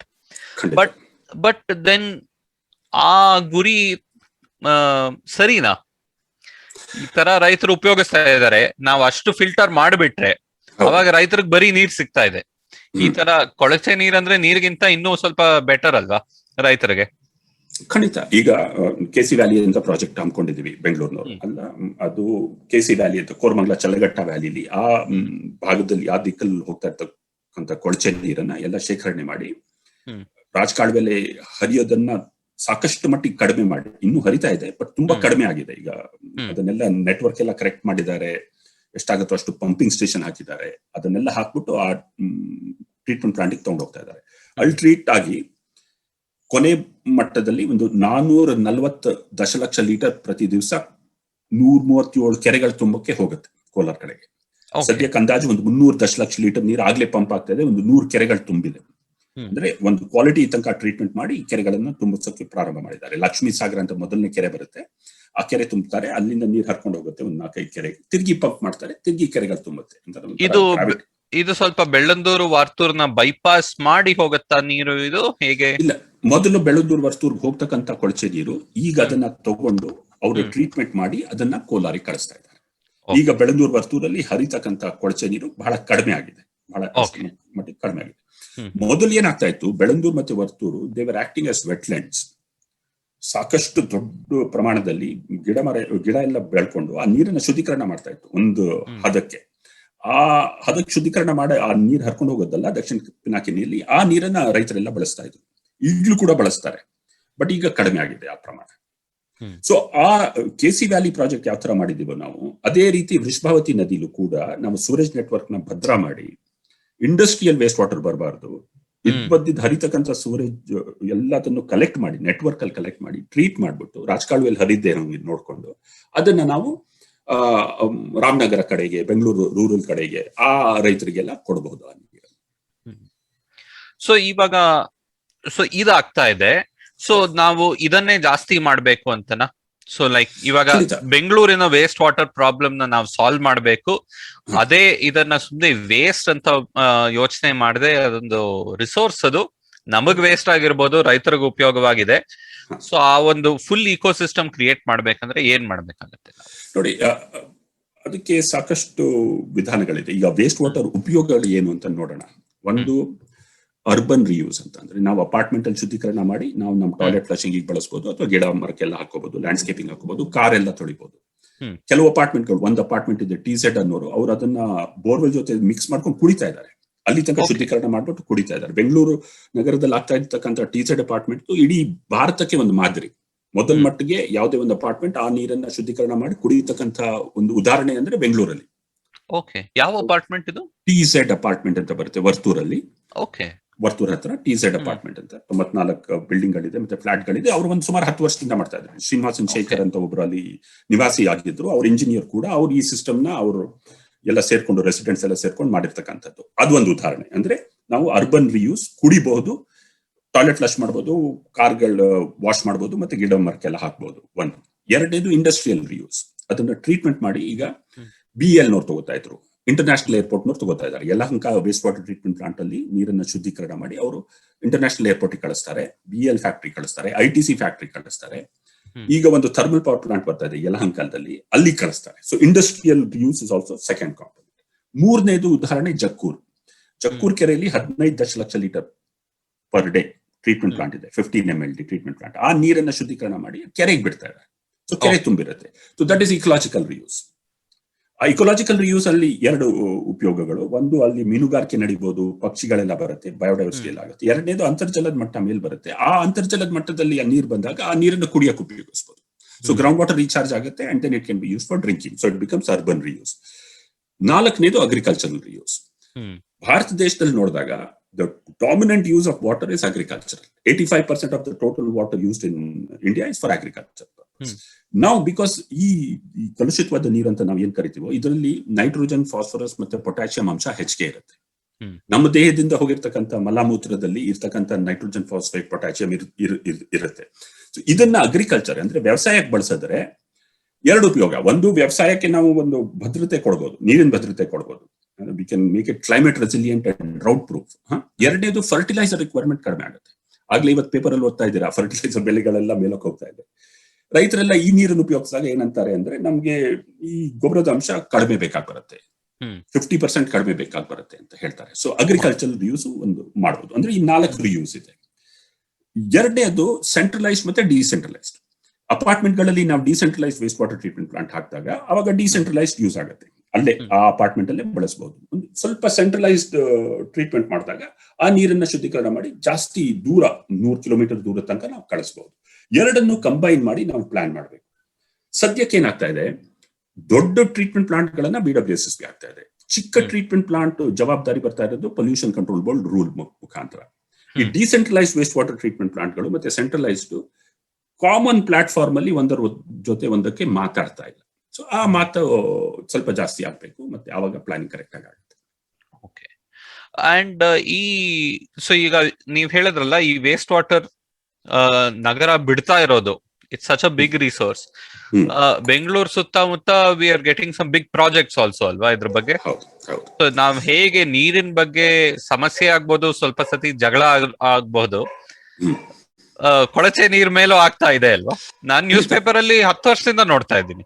ಯಾವಾಗ್ಲಾದ್ರೂ 2 ವರ್ಷದಲ್ಲಿ ಒಂದ್ಸತಿ ಏನಾದ್ರೂ ಒಂದ್ ಬಂದೇ ಬರುತ್ತೆ, ಸಮ್ ಕಾನ್ಫ್ಲಿಕ್ಟ್. ಕೋಲಾರ ಇಲ್ಲ ಕೃಷ್ಣಗಿರಿನ ಅಂತಾನೆ ಕಾನ್ಫ್ಲಿಕ್ಟ್. ನಿಜ. ಅದು ರೈತರಿಗೆ ಕಾನ್ಫ್ಲಿಕ್ಟ್ ಆಗುತ್ತೆ. ಈಗ ಒಂದು ಚಿಕ್ಕ ಊರಿದೆ ವಿಜಯಪುರ ಅಂತ, ನಮ್ಮ ದೇವನಹಳ್ಳಿ ಪಕ್ಕದಲ್ಲೇ. ಒಂದು 45,000 ಜನ ಇದ್ದಾರೆ, 40,000 ಜನ ಇದ್ದಾರೆ. ಅಲ್ಲಿ ಒಂದು ಒಳಚಂಡಿ ವ್ಯವಸ್ಥೆ ಆಗಿದೆ, ಆದ್ರೆ ಟ್ರೀಟ್ಮೆಂಟ್ ಪ್ಲಾಂಟ್ ಬಂದಿಲ್ಲ. ಕರ್ಕೊಂಡು ಹೋಗುತ್ತೆ ಈ ಕೊಳಚೆ ನೀರು. ಅವಾಗ ರೈತರು ಅದನ್ನು ಉಪಯೋಗಿಸಕ್ ಶುರು ಮಾಡಿದ್ದಾರೆ. ಅವರು ರೇಷ್ಮೆ ಬೆಳಿತಾರೆ. ಆ ರೇಷ್ಮೆ ಬೆಳೆದು ಅದರಿಂದ ಸಿಲ್ಕ್ ಸಾರಿ ಬೇರೆ ಕೂಡ ಆಗ್ತಾ ಇದೆ ಅಲ್ಲಿ, ರೇಷ್ಮೆ ಹುಡುಕಿ ಎಲ್ಲ ಕೊಟ್ಟು. ಅಲ್ಲಿ ರೈತರಿಗೆ ಕಾನ್ಫ್ಲಿಕ್ಟ್, ಯಾರದಿದ್ದು, ಯಾರು ತಗೋಬಹುದು, ಯಾರು ತಗೋಬಾರದು ಅಂತ. ಮತ್ತೆ ಅವ್ರು ಎಲ್ಲ ಒಟ್ಟಿಗೆ ಸೇರಿ ಒಂದು ತೀರ್ಮಾನಕ್ಕೆ ಬಂದಿದ್ದಾರೆ. ಬೆಳಗಿನ ಜಾವ ನಾನು, ಮಧ್ಯಾಹ್ನ ಜಾವ ನೀನು, ಸಾಯಂಕಾಲ ನೀನು, ಮಂಗಳವಾರ ನಾನು, ಬುಧವಾರ ನೀನು, ಗುರುವಾರ ನೀನು, ಅಂದ್ರೆ ಒಂಥರ ಶೇರಿಂಗ್ ಅರೇಂಜ್ಮೆಂಟ್ ಬಂದಿದೆ. ಅದು ರೈತರ ಕಾನ್ಫ್ಲಿಕ್ಟ್ ಮ್ಯಾನೇಜ್ಮೆಂಟ್. ಇಲ್ಲಿ ಸ್ಟೇಟ್ ಲೆವೆಲ್ ಕಾನ್ಫ್ಲಿಕ್ಟ್ ಆಗುತ್ತೆ. ಈಗ ದಕ್ಷಿಣ ಪಿನಾಕಿನಿಲಿ ಹರ್ಕೊಂಡು ಹೋಗ್ತಾ ಇರ್ಬೇಕಾದ್ರೆ ಅದು ನದಿ ನೀರ, ಕೊಳಚೆ ನೀರ, ಯಾರದ್ ಹಕ್ಕ ಅದ್ರ ಮೇಲೆ? ಅದೇ ಪೈಪಲ್ಲಿ ಹರ್ಕೊಂಡು ಹೋದ್ರೆ ಅದು ಸುವೇಜ್ ವಾಟರ್ ಆಗತ್ತೆ, ಆವಾಗ ಯಾರ್ದು ಹಕ್ ಬರಲ್ಲ. ನದಿಗೆ ಬಿಟ್ಟಾಗ ಅದು ನದಿ ಭಾಗನ ಇಲ್ವಾ ಅಂತ. ಕಾವೇರಿ ನದಿಯಿಂದ ತಂದು ನಾವು ದಕ್ಷಿಣ ಪಿನಾಕಿನಿ ತುಂಬ್ತಾ ಇದ್ದೀವಿ. ಹೌದು, technically it's an inter basin transfer ಅಲ್ವಾ? ಖಂಡಿತ. ಸೊ ಅದು ಯಾರು ರಿವರ್ ಲಿಂಕಿಂಗ್ ಪ್ರಾಜೆಕ್ಟ್ ತರ ಬೆಂಗಳೂರು ಲಿಂಕಿಂಗ್. ನಿಜ, water and waste water is linking the 2 basins. ಈಗ ಹಂಗಾಗ್ತಾ ಇದೆ. ಸೊ ಆವಾಗ ಈ ವೇಸ್ಟ್ ವಾಟರ್ ಮೇಲೆ ಯಾರ್ದು ಹಕ್ಕು, ಈ ನೀರ್ ಮೇಲೆ ಯಾರ ಹಕ್ಕು ಅನ್ನೋದು ಈ ಸವಾಲ್ ನಮ್ಮ ಮುಂದೆ ಇದೆ. ಇನ್ನು ವೇಸ್ಟ್ ವಾಟರ್ ಪಾಲಿಸಿಗಳೆಲ್ಲ ತೀರ್ಮಾನ ಆಗ್ಬೇಕು, ಅದರಲ್ಲಿ ಅದನ್ನ ಲೀಗಲ್ ಡೆಫಿನಿಷನ್ ಕೊಡಬೇಕು. ಇನ್ನೂ ಆಗಿಲ್ಲ. ಸೊ ಅದಾಗಿಲ್ಲ. ಆದ್ರೆ ಕಾನ್ಫ್ಲಿಕ್ಟ್ಸ್ ಇದೆ ಅಲ್ವಾ? ಡೆಫಿನೆಟ್ಲಿ ನಮ್ಮ ಕೃಷ್ಣಗಿರಿ, ಹೊಸೂರಿನ ರೈತರು ಮತ್ತೆ ಕೋಲಾರಿನ ರೈತರು ಹೌದು. ಅಲ್ಲಿ ಸ್ವಲ್ಪ ಅದೇ ಸ್ಟೇಟ್ ಲೆವೆಲ್ ಸ್ವಲ್ಪ ಸಮಸ್ಯೆ ಇದೆ ಅಲ್ವಾ? ಯಾಕಂದ್ರೆ ನಾವು ಬೆಂಗಳೂರು ನೀರು ಯಾವ್ದು ಆ ಕಡೆ ಹರ್ಕೊಂಡು ಹೋಗ್ತಾ ಇದೆಯೋ ನಾವು ಸ್ವಲ್ಪ ಟ್ರೀಟ್ಮೆಂಟ್ ಮಾಡಿ ಪೈಪಲ್ಲಿ ಹಾಕಿ ಕೋಲಾರ ಕಡೆ ಕಳಿಸ್ತಾ ಇದೀವಿ ಖಂಡಿತ ಅಲ್ವಾ? ಖಂಡಿತ ಖಂಡಿತ. ಅದು ಬರೀ ಹೇಗೆ ಹೊಸೂರು ಕೆಲಸ ರೈತರ, ಆಗ್ತಾ ಇದೆ? ಬಟ್ ಬರೀ ಹೊಸೂರು ರೈತರಲ್ಲ, ನಮ್ ಹಾ. ಕರ್ನಾಟಕದ ರೈತರೇ ಕೂಡ. ಈಗ ಮುಗಳೂರು ಅಂತ ಒಂದು ಭಾಗ ಬರುತ್ತೆ, ಬಾಗಲೂರು ಹ್ಮ್ ತನಕ ಹರ್ಕೊಂಡು ಹೋಗ್ಬೇಕಾದ್ರೆ ಹ್ಮ್ ಕರ್ನಾಟಕದಲ್ಲೇ ಹರ್ಕೊಂಡು ಹೋಗುತ್ತೆ. ಅಲ್ಲಿ ರೈತರನ್ನೆಲ್ಲ ಈ ನೀರನ್ನು ಉಪಯೋಗಿಸ್ತಾ ಇದ್ರು. ಹ್ಮ್ ಯಾಕಂದ್ರೆ ಶುದ್ಧೀಕರಣ ಮಾಡ್ತಾ ಇತ್ತಿಲ್ಲ ನಾವು, ಅದನ್ನ ನೀರನ್ನು ಕೊಳಚೆ ನೀರು ಅಂತ ಬಿಡ್ತಾ ಇದ್ವಿ ದಕ್ಷಿಣ ಪಿನಾಕಿನಲ್ಲಿ. ಹ್ಮ್ ರೈತರ ಅದನ್ನು ಉಪಯೋಗಿಸ್ತಾ ಇದ್ರು. ಈಗ ಶುದ್ಧೀಕರಣ ಮಾಡಿ ಕೋಲಾರ ಕಳಿಸ್ಬಿಟ್ರೆ ಈ ರೈತರ ಪಾಡಿ ಏನು? ಹ್ಮ್ 10 ಲಕ್ಷ 20 ಲಕ್ಷ ಎಲ್ಲ ಖರ್ಚು ಮಾಡಿದಾರಲ್ಲ, ಪಾಪ ಅವರೆಲ್ಲ ತಿರುಗಿ ಬೋರ್ವೆಲ್ ಕಡೆ ಹೋಗ್ತಾ ಇದ್ದಾರೆ ಅಥವಾ ಬೇರೆ ಒಂದು ವಿಧಾನ ಹುಡುಕ್ತಾ ಇದ್ದಾರೆ. ಅದೇ ರೀತಿ ಕೆಲ್ವರ್ಪಳ್ಳಿ ಡ್ಯಾಮ್ ಬರುತ್ತಲ್ಲ, ಆ ಡ್ಯಾಮ್ ಈಗ ಅಷ್ಟು ತುಂಬಲ್ಲ. ಮೊದಲು ಎಷ್ಟು ಹ್ಮ್ ತುಂಬ್ತಾ ಇತ್ತು ಅಷ್ಟು ತುಂಬಲ್ಲ ಈಗ. ಸೊ ಅಲ್ಲಿ ರೈತರಿಗೆ ಸ್ವಲ್ಪ ಏಟಾಗ್ತಾ ಇದೆ. ಹ್ಮ್ ನಾವು ಕೊಳಚೆ ನೀರು ಅಂತ ಬಿಡ್ತಾ ಇದ್ವಿ, ಅವಾಗ ನಮ್ಗೇನು ಪ್ರಾಬ್ಲಮ್ ಇಲ್ಲ ಅಂತ ಅನ್ಕೋತಾ ಇದ್ವಿ. ಅವಾಗ ಪಾಪ ಅವ್ರು ಅದನ್ನ ಹೇಗೋ ಮ್ಯಾನೇಜ್ ಮಾಡ್ತಾ ಇದ್ರು. ಈಗ ಅವ್ರು ಆ ಸ್ವಲ್ಪ ನೀರನ್ನ ಶುದ್ಧವಾದ ನೀರು ಬೇಕು ಅಂದಾಗ ಇಲ್ಲ ನಾವೀಗ ಕೋಲಾರಿಗೆ ಕಳಿಸ್ಬೇಕು ಅನ್ನೋ ಒಂದು ಡಿಸ್ಪ್ಯೂಟ್ ಬರ್ತಾ ಇದೆ. ಓಕೆ. ಬಹುಶಃ ನಾವ್ ಎಲ್ಲಾ ಇಂಟ್ರೆಸ್ಟ್ ಗಮನದಲ್ಲಿ ಇಟ್ಕೊಂಡು ನಾವು ಪ್ರಾಜೆಕ್ಟ್ ಗಳನ್ನು ಹಮ್ಕೋಬೇಕು. ಅಂದ್ರೆ ನಾವು ಹ್ಮ್ ಅರ್ಥ ಮಾಡ್ಕೋಬೇಕು, ಈ ರೈತರು ಇದನ್ನು ಉಪಯೋಗಿಸ್ತಾ ಇದ್ದಾರೆ ಈ ಭಾಗದಲ್ಲಿ, ಹ್ಮ್ ಇವ್ರಿಗೂ ಕೂಡ ಸ್ವಲ್ಪ ನೀರಿರ್ಲಿ, ಕೋಲಾರ ಕಡೆ ರೈತರಿಗೂ ನೀರಿರ್ಲಿ ಅನ್ನೋದು ಒಂದು ಬ್ಯಾಲೆನ್ಸ್ ತಂದು ಮಾಡ್ಬೇಕು. ಹ್ಮ್ ಪವನ್, ಇನ್ನೊಂದು ಮಾತು ಹೇಳ್ಬೇಕು. ಈ ಕೆರೆಗಳು ತುಂಬಿದಾಗ ಹಾ. There's an ecological regeneration. So it's hmm not only agricultural reuse. ಈ ಕೆರೆಗಳಲ್ಲಿ 365 ದಿವಸ ನೀರಿರುತ್ತೆ, hmm 366 every leap year also. What it means is that the biodiversity of the place is changing. ಅಂದ್ರೆ ಪಕ್ಷಿಗಳೆಲ್ಲ ಹ್ಮ್ ಬರೋದು. ಸ್ವಲ್ಪ ನಾವು ಆ ಕೆರೆನ ಸರಿಯಾಗಿ ಡಿಸೈನ್ ಮಾಡಿದ್ರೆ, ಹ್ಮ್ ಅಂದ್ರೆ ಒಂದು ಟಾಪುಗಳು ಮಾಡಿ, ಐಲ್ಯಾಂಡ್ಗಳು ಮಾಡಿ, ಹ್ಮ್ ಮತ್ತೆ ಆ ಸ್ಲೋಪ್ ಗಳನ್ನೆಲ್ಲ ಕರೆಕ್ಟ್ ಆಗಿ ಪ್ಲಾನ್ ಮಾಡಿ, ಮತ್ತೆ ಅಲ್ಲಿ ಸರಿಯಾದ ಗಿಡ ಮರ ಎಲ್ಲ ನೆಟ್ಟಿದ್ರೆ ನಮಗೆ 137 ರಂಗನತಿಟ್ಟುಗಳು ಸಿಗುತ್ತೆ ಹ್ಮ್ ಕೋಲಾರಲ್ಲಿ. ಕೊಕ್ರೆ, painted stork, pelicans, everything will come there. ಹೌದು. Leopards will. So there is a scope for agricultural regeneration as well as ecological regeneration if we reimagine wastewater correctly. And ಈಗ ಸದ್ಯಕ್ಕೆ ಏನಾಗ್ತದೆ, ಬೆಂಗಳೂರಲ್ಲಿ ಜಕ್ಕೂರಲ್ಲಿ ಇದು ಚೆನ್ನಾಗಿ ಮಾಡ್ತಾ ಇದೀವಲ್ವಾ? ಬೇರೆ ಎಲ್ಲೂ ತುಂಬಾ ಅಷ್ಟು ಚೆನ್ನಾಗಿ ಚೆನ್ನಾಗಿ ಮಾಡ್ತಾ ಮಾಡ್ತಾ ಇದೀವಿ, ಇಲ್ಲ. ತುಂಬಾ ಚೆನ್ನಾಗಿ ಮಾಡ್ತಾ ಇದೀವಿ. ಅಲ್ಲಿ ಬೆಂಗಳೂರಲ್ಲಿ painted stars are now permanent residents. They were earlier migrants. ಈಗ ಒಂದು ಆಧಾರ್ ಕಾರ್ಡ್ ತಗೊಂಡು ವೋಟರ್ ಐಡಿ ತಗೊಂಡು ವೋಟ್ ಬೇರೆ ಮಾಡ್ತೀವಿ. ಅಂದ್ರೆ ಅಷ್ಟು biodiversity regeneration possibility also exist. ಖಂಡಿತ. ಸ್ವಲ್ಪ ಗಮನ ಕೊಟ್ಟು ಕರೆಕ್ಟ್ ಆಗಿ ಡಿಸೈನ್ ಮಾಡಿದ್ರೆ. ಅಂಡ್ ಅದರ ಸೊ ಆ ಒಂದು ಕೆರೆ ಏನೋ ಕ್ಯಾರೆಕ್ಟರ್ ಚೇಂಜ್ ಆಗುತ್ತಲ್ವಾ? ಯಾಕಂದ್ರೆ ಒಂದು ಕಾಲದಲ್ಲಿ ಆ ಟ್ಯಾಂಕ್ ಅಂತ ಅದು ಸೀಸನಲ್ ನೀರ ಇದ್ದಿರಬಹುದು. ಹೌದು. ಆದ್ರೆ ಈಗ ನಾವ್ ಅದನ್ನ ಹೇಗೆ ಉಪಯೋಗಿಸ್ತೀವಿ ಅಂಡ್ ಹೇಗೆ ಅದನ್ನ ಡಿಸೈನ್ ಮಾಡ್ತೀವಿ ಅಂತ ಅದ್ರ ಮೇಲೆ ಹೋಗುತ್ತಲ್ವಾ? ಈಗ್ಲೂ ನಾವ್ ವೆಟ್ಲ್ಯಾಂಡ್ ಜಾಗ ಬಿಟ್ಟಿದೀವ? ಈಗ್ಲೂ ನಾವು ಕೆರೆ ಅಂದ್ರೆ ಸುಮ್ನೆ ಸ್ಯಾಂಕಿ ಟ್ಯಾಂಕ್ ತರ ಇದೆಯಾ, ಇಲ್ಲ ಯುನೋ ಕೆರೆ ಬಂಡ್ ಸ್ವಲ್ಪ ನ್ಯಾಚುರಲ್ ಆಗಿದೆಯಾ, ಐಲ್ಯಾಂಡ್ಸ್ ಇದೆಯಾ, ಅದೆಲ್ಲ ಅದ್ರ ಮೇಲೆ, ಆ ಡಿಸೈನ್ ಮೇಲೆ ಗಮನ ಕೊಟ್ರೆ, ಹ್ಮ್ ಅಂದ್ರೆ ಅಂತರ್ಜಲ, ಈಗ ಆ ಕೆರೆ ನೀರನ್ನ ನೇರವಾಗಿ ಉಪಯೋಗಿಸೋ ಹಂಗಿಲ್ಲ ರೈತರು. ಆ ಕೆರೆ ಈಗ ತುಂಬಿಸ್ತಾ ಇದೀವಲ್ಲ, ಈ ಶುದ್ಧೀಕರಣ ಮಾಡಿರ್ತಕ್ಕಂಥ ನೀರು ಇದು ಭೂಮಿ ಒಳಗಡೆ ಹಿಂಗತ್ತೆ, ಬಾವಿ ಮತ್ತೆ ಬೋರ್ವೆಲ್ ಮುಖಾಂತರ ಆಚೆ ತಗೊಂಡು ರೈತರೆಲ್ಲ ಹಂಚ್ಕೋಬೇಕು ಆ ನೀರನ್ನ. ಸೊ ಒಂದು ಗಮನ ಏನ್ ಕೊಡ್ಬೇಕು ನಾವು ಅಂದ್ರೆ, ಎಲ್ಲರ ಹತ್ರನು ಬಾವಿ ಇರಲ್ಲ, ಎಲ್ಲರ ಹತ್ರನು ಬೋರ್ವೆಲ್ ಇರಲ್ಲ ಆ ರೈತರ ಹತ್ರ. ಸೊ ಆ ಗ್ರೌಂಡ್ ವಾಟರ್ ನ ಹೇಗೆ ಶೇರ್ ಮಾಡ್ಕೋಬೇಕು, ಎಲ್ಲ ರೈತರಿಗೂ ಹೇಗೆ ಉಪಯೋಗ ಆಗ್ಬೋದು ಅನ್ನೋದು ಒಂದ್ ಕಡೆ ಗಮನ ಕೊಡ್ಬೇಕು. ಎರಡನೇದು, ನೀವ್ ಹೇಳ್ದಾಗೆ, ನಾವು ಮಾತಾಡಿದಾಗೆ ಒಂದ್ ಸ್ವಲ್ಪ ಎಕಲಾಜಿಕಲ್ ರೀತಿಯಲ್ಲಿ ನೋಡಿ ಕೆರೆನ ಹೇಗೆ ನಾವು ಪಕ್ಷಿಗಳು ಬರೋ ಹಾಗೆ ಮತ್ತೆ ಗಿಡ ಮರಗಳು ಇರೋ ಹಾಗೆ ನೋಡ್ಕೋಬೇಕು ಅಲ್ವಾ? ಬಟ್ ಮೂರನೇದು ಒಂದ್ ಸ್ವಲ್ಪ ನೆಗೆಟಿವ್ ಪರಿಣಾಮನೂ ಇರುತ್ತೆ. ಅಂದ್ರೆ ಕುಡಿಯೋ ನೀರಿನ ವ್ಯವಸ್ಥೆ ಈ ಕೆರೆ ಹತ್ರ ಇದ್ರೆ ಅದ್ರ ಮೇಲೆ ನಾವು ಗಮನ ಕೊಟ್ಕೊಂಡಿರ್ಬೇಕು. ಅಲ್ಲಿ ನೈಟ್ರೇಟ್ ಕಂಟಾಮಿನೇಷನ್ ಮತ್ತೆ ಇನ್ಯಾವುದೇ ಕಂಟಾಮಿನೇಷನ್ ಆಗ್ತಿರೋ ಹಾಗೆ. ಮತ್ತೆ ಆ ಕುಡಿಯೋ ನೀರು ಹಳ್ಳಿಗಳಿಗೆಲ್ಲ ನಾವು ಮತ್ತೆ ಮನೆಗಳಿಗೆಲ್ಲ ಸರಬರಾಜ್ ಆಗುತ್ತಲ್ಲ, ಆ ನೀರನ್ನು ಹಾಗೆ ಕಾಪಾಡ್ಕೊಂಡಿರೋದು ಅನ್ನೋದ್ರ ಮೇಲೂ ಗಮನ ಕೊಡ್ತಾ ಇರ್ಬೇಕಾಗುತ್ತೆ. ಯಾಕಂದ್ರೆ ತುಂಬಾ ಸತಿ ನಮ್ ವಾಟರ್ ಪ್ರಾಜೆಕ್ಟ್ ಶುರು ಮಾಡಿ ಅದರಿಂದ ಕೊನೆಗೆ ಕಂಟಾಮಿನೇಷನ್ ಆಗಿದೆ ಅಲ್ವಾ? ಇವಾಗ ತುಂಬಾ ವರ್ಷದಿಂದ ಮೇ ಬಿ ನಿಮ್ಮ ಹತ್ರನೇ ಬೇರೆಯವ್ರ ಹತ್ರ ನಮ್ ದೇಶಕ್ಕೆ ಹೇಗೆ ಹ್ಯಾಂಡ್ ಪಂಪ್ ಬಂತು ಆ ಕಥೆಯಲ್ಲಿ, ಇವಾಗ ತುಂಬಾ ಕಡೆ ನಾರ್ತ್ ಇಂಡಿಯಾನಲ್ಲಿ ವಾಟರ್ ಟೇಬಲ್ ಎಲ್ಲ ಹೈ, ಆದ್ರೆ ಹ್ಯಾಂಡ್ ಪಂಪ್ ಉಪಯೋಗಿಸಿ ಆ ಹ್ಯಾಂಡ್ ಪಂಪ್ ಓಪನಿಂಗ್ ಅಲ್ಲಿ ನಮ್ಮ ಕೊಳಚೆ ನೀರು ಎಲ್ಲ ಅಕ್ವಿಫರ್ ಹೊಟ್ಟೋದ್ರೆ ಆಮೇಲೆ ಅದನ್ನೇ ನಾವೆಲ್ಲ ಕುಡಿತಾ ಇರ್ತೀವಿ. ಸೊ ಆ ತರ ಸಮಸ್ಯೆಗಳು ಆಗುತ್ತಲ್ಲ. ಆ ತರ ಸಮಸ್ಯೆಗಳಾಗುತ್ತೆ. ಈಗ ಏನಾಗುತ್ತೆ, ಈಗ ಆ ನೀರನ್ನ ಪಂಪ್ ಮಾಡ್ತಾ ಇರ್ತಕ್ಕಂಥ ಜವಾಬ್ದಾರಿ ಮೈನರ್ ಇರಿಗೇಷನ್ ಡಿಪಾರ್ಟ್ಮೆಂಟ್. ಅವರು ಇರಿಗೇಷನ್ ದಿಕ್ಕಿನಲ್ಲೇ ನೋಡ್ತಾರೆ, ಕುಡಿಯೋ ನೀರು ದಿಕ್ಕಿನಲ್ಲಿ ನೋಡಲ್ಲ. ಸೊ ನಾವು ಹೇಗೆ ಗ್ರಾಮ ಪಂಚಾಯತಿಗಳನ್ನು ಸೇರಿಸ್ಕೊಂಡು, ಡ್ರಿಂಕಿಂಗ್ ವಾಟರ್ ಡಿಪಾರ್ಟ್ಮೆಂಟ್ ನ ಸೇರಿಸ್ಕೊಂಡು ಆ ಮಾನಿಟರ್ ಮಾಡಿ ಅದನ್ನ ಪ್ರಿಕಾಷನ್ಸ್ ತಗೊಳ್ಳೋದು ಅನ್ನೋದು ಅದು ನಮ್ ಜವಾಬ್ದಾರಿ. ಆ ತರ ಸಂಸ್ಥೆಗಳು ನಾವು ಅಥವಾ ಆ ತರ ಗುಂಪುಗಳನ್ನ ಒಟ್ಟಿಗೆ ಕಟ್ಟೋದ್ರಲ್ಲಿ ನಮ್ಗೆ ಯಾವತ್ತೂ ಕಷ್ಟ ಆಗುತ್ತೆ. interdisciplinary, interdepartmental coordination for management of these resources. It's always a big challenge in India. We have to sense that and address it. ಅದನ್ನ ನಾವು ಗಮನ ಕೊಟ್ಟು ಅದ್ರ ಮೇಲೆ ಅದು ಪರಿಹಾರ ಖಂಡಿತ. ಸೊ ವಿಶ್ವನಾಥ್ ಅವರೇ, ನಾನು ಒಂದು 2 ಹೆಜ್ಜೆ ಹಿಂದೆ ತಗೋತೀನಿ. ಯಾಕಂದ್ರೆ ನಗರದ ಬಗ್ಗೆ ಒಂದು ಒಳ್ಳೆ ಪಿಕ್ಚರ್ ಸಿಕ್ಕಿದೆ. ಅಟ್ಲೀಸ್ಟ್ ಬೆಂಗಳೂರು ಸುತ್ತಮುತ್ತ ಹೇಗೆ ಇದನ್ನ ಯೋಚನೆ ಮಾಡ್ತಾ ಇದ್ದೀವಿ, ಹೇಗೆ what are the problems, what are the solutions ಅಂತ. ಆದ್ರೆ ನಾವು ಬೇರೆನೆ ಒಂದು ಸ್ಕೇಲ್ ತಗೊಂಡ್ರೆ, ಒಂದು ನದಿ, ಇವಾಗ ನಾವು ನಮಾಮಿ ಗಂಗೆ ಅಂತ ನಮ್ಮ ಗಂಗಾದ ರಿಜುವಿನೇಷನ್ ಬಗ್ಗೆ ತುಂಬಾ ವರ್ಷದಿಂದ ಮಾತಾಡ್ತಾ ಇದ್ದೀವಿ. ನನಗ್ ಗೊತ್ತಿರೋ ಪ್ರಕಾರ ಸ್ಟ್ಯಾಂಡರ್ಡ್ ಸೊಲ್ಯೂಷನ್ ಏನ್ ಯೂಶಲಿ ಜನ ಪ್ರಪೋಸ್ ಮಾಡ್ತಾ ಇದ್ರು ಅಂದ್ರೆ, ಓಕೆ, ಗಂಗಾ ಅಂದ್ರೆ ಗಂಗಾಗ ಒಂದಷ್ಟು ಟ್ರಿಬ್ಯೂಟರೀಸ್ ಇದೆ, ಟ್ರಿಬ್ಯೂಟರೀಸ್ ಇದೆ, ಎಲ್ಲಾ ಕಡೆ ಎಲ್ಲೆಲ್ಲಿ ನಗರ ಇದೆಯೋ, ಇಂಡಸ್ಟ್ರಿ ಇದೆಯೋ, ಸ್ಯೂವೇಜ್ ಟ್ರೀಟ್ಮೆಂಟ್ ಪ್ಲಾಂಟ್ ಇನ್ಸ್ಟಾಲ್ ಮಾಡೋಣ. ಸೊ ಒಳ್ಳೆ ನೀರೇ ಬರಬೇಕು ಗಂಗಾಗೆ, ಯಾವ್ದು ಕೆಟ್ಟ ನೀರು ಬರಬಾರದು, ಹಂಗೆ ನಾವು ಫಿಕ್ಸ್ ಮಾಡ್ತೀವಿ ಅಂತ. ನನ್ ನೋಡಿರೋ ಪ್ರಕಾರ ಅಂತೂ ಇದಂತೂ ಫುಲ್ಲಿ ವರ್ಕ್ ಆಗಿಲ್ಲ. ಬಟ್ ಸದ್ಯಕ್ಕೆ ಏನಾಗ್ತಾ ಇದೆ, ಯಾವ ತರ ಬದಲಾವಣೆ ಕಂಡಿದೀವಿ? ಸೊ ಗಂಗಾಲಿ ಈಗ ಒಂದು ಹೈಬ್ರಿಡ್ ಆನ್ಯುಯಿಟಿ ಮಾಡೆಲ್ ಅಂತ ಒಂದು ಯೋಜನೆ ಹಮ್ಮಿಕೊಂಡಿದ್ದಾರೆ. ಇದೇ ನೀರ್ ಶುದ್ಧೀಕರಣ ಮಾಡೋ ಅಂತ ವೇಸ್ಟ್ ವಾಟರ್ ಟ್ರೀಟ್ಮೆಂಟ್ ಪ್ಲಾಂಟ್ ಗಳಿದೆಯಲ್ಲ, ಅದರಲ್ಲಿ ದುಡ್ಡನ್ನ ಒಂದೇ ಸತಿ ಕಾಂಟ್ರಾಕ್ಟರ್ ಕೊಡಲ್ಲ. ಒಂದು 10 ವರ್ಷದ ಪ್ಲಾನ್ ಇರುತ್ತೆ. ಆ ಕಾಂಟ್ರಾಕ್ಟರ್ ಯಾರು waste water treatment plant setup ಮಾಡ್ತಾರೋ ಅವ್ರು ಮೊದಲು ದುಡ್ಡು ಖರ್ಚು ಮಾಡಿ ಆ ಪ್ಲಾಂಟ್ ಸೆಟಪ್ ಮಾಡಬೇಕು. ನಂತರ ಅದನ್ನ ರನ್ ಮಾಡಬೇಕು, ಒಂದು 10 ವರ್ಷದ ತನಕ ರನ್ ಮಾಡಬೇಕು. ಆ ರನ್ ಮಾಡಿದಾಗ ಅದನ್ನ ಅವರು ಕರೆಕ್ಟ್ ಆಗಿ ಫಂಕ್ಷನ್ ಮಾಡ್ತಾ ಇದೆಯೋ ಇಲ್ವೋ ಅಂತ ನೋಡಿದಾಗ ಆ ಔಟ್ಪುಟ್ ಕ್ವಾಲಿಟಿ ಇದೆಯಲ್ಲ ವಾಟರ್, ಅದನ್ನ ಗ್ಯಾರಂಟಿ ಮಾಡಬೇಕು ಆನ್ ಅ ಡೈಲಿ ಬೇಸಿಸ್. ಆ ನೀರು ನಮ್ಮ NGT ಸ್ಟ್ಯಾಂಡರ್ಡ್ಸ್ ಮತ್ತೆ central pollution control board standards ಏನಿದೆಯೋ ಶುದ್ಧೀಕರಣ ಮಾಡಿರ್ತಕ್ಕಂಥ ನೀರು, ಅದನ್ನ ಮೀಟ್ ಮಾಡಬೇಕು, ಮತ್ತೆ ಕ್ವಾಂಟಿಟಿ ಆಫ್ ವಾಟರ್ ಮೀಟ್ ಮಾಡಬೇಕು. ಆವಾಗ ಅವ್ರಿಗೆ ಪೇಮೆಂಟ್ ಆಗುತ್ತೆ. ಅಂದ್ರೆ payment is spread over 10 years.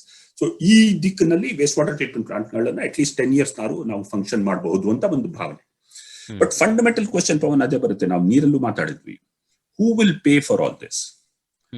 ಯಾರು ಇದಕ್ಕೆ ದುಡ್ಡು ಕೊಡ್ಬೇಕು? ಈಗ ಬೆಂಗಳೂರಲ್ಲಿ ಉದಾಹರಣೆ ತಗೊಂಡಾಗ 1,000 ಲೀಟರ್ ನಮ್ಮ ಮನೆಗೆ ಬಂದ್ಬಿಟ್ಟು ನಾವು ಅದನ್ನು ಉಪಯೋಗಿಸಿ ನಂತರ ಅದನ್ನ ಕಲೆಕ್ಟ್ ಮಾಡಿ ಅದನ್ನ ಶುದ್ಧೀಕರಣ ಮಾಡಕ್ಕೆ 95 ರೂಪಾಯಿ ಪ್ರತಿ 1000 ಲೀಟರ್ ಖರ್ಚಾಗುತ್ತೆ.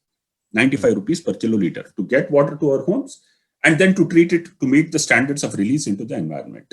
Are we willing to pay the true cost of water? ನಾವು ಆ ನೀರು ಕರೆಕ್ಟ್ ಆಗಿ ಆ ದುಡ್ಡನ್ನು ಕೊಡದೇ ಇದ್ರೆ ಅದು ಎಲ್ಲಿಂದ ಬರಬೇಕು? Some taxpayer has to pay. Either consumer has to pay or taxpayer has to pay.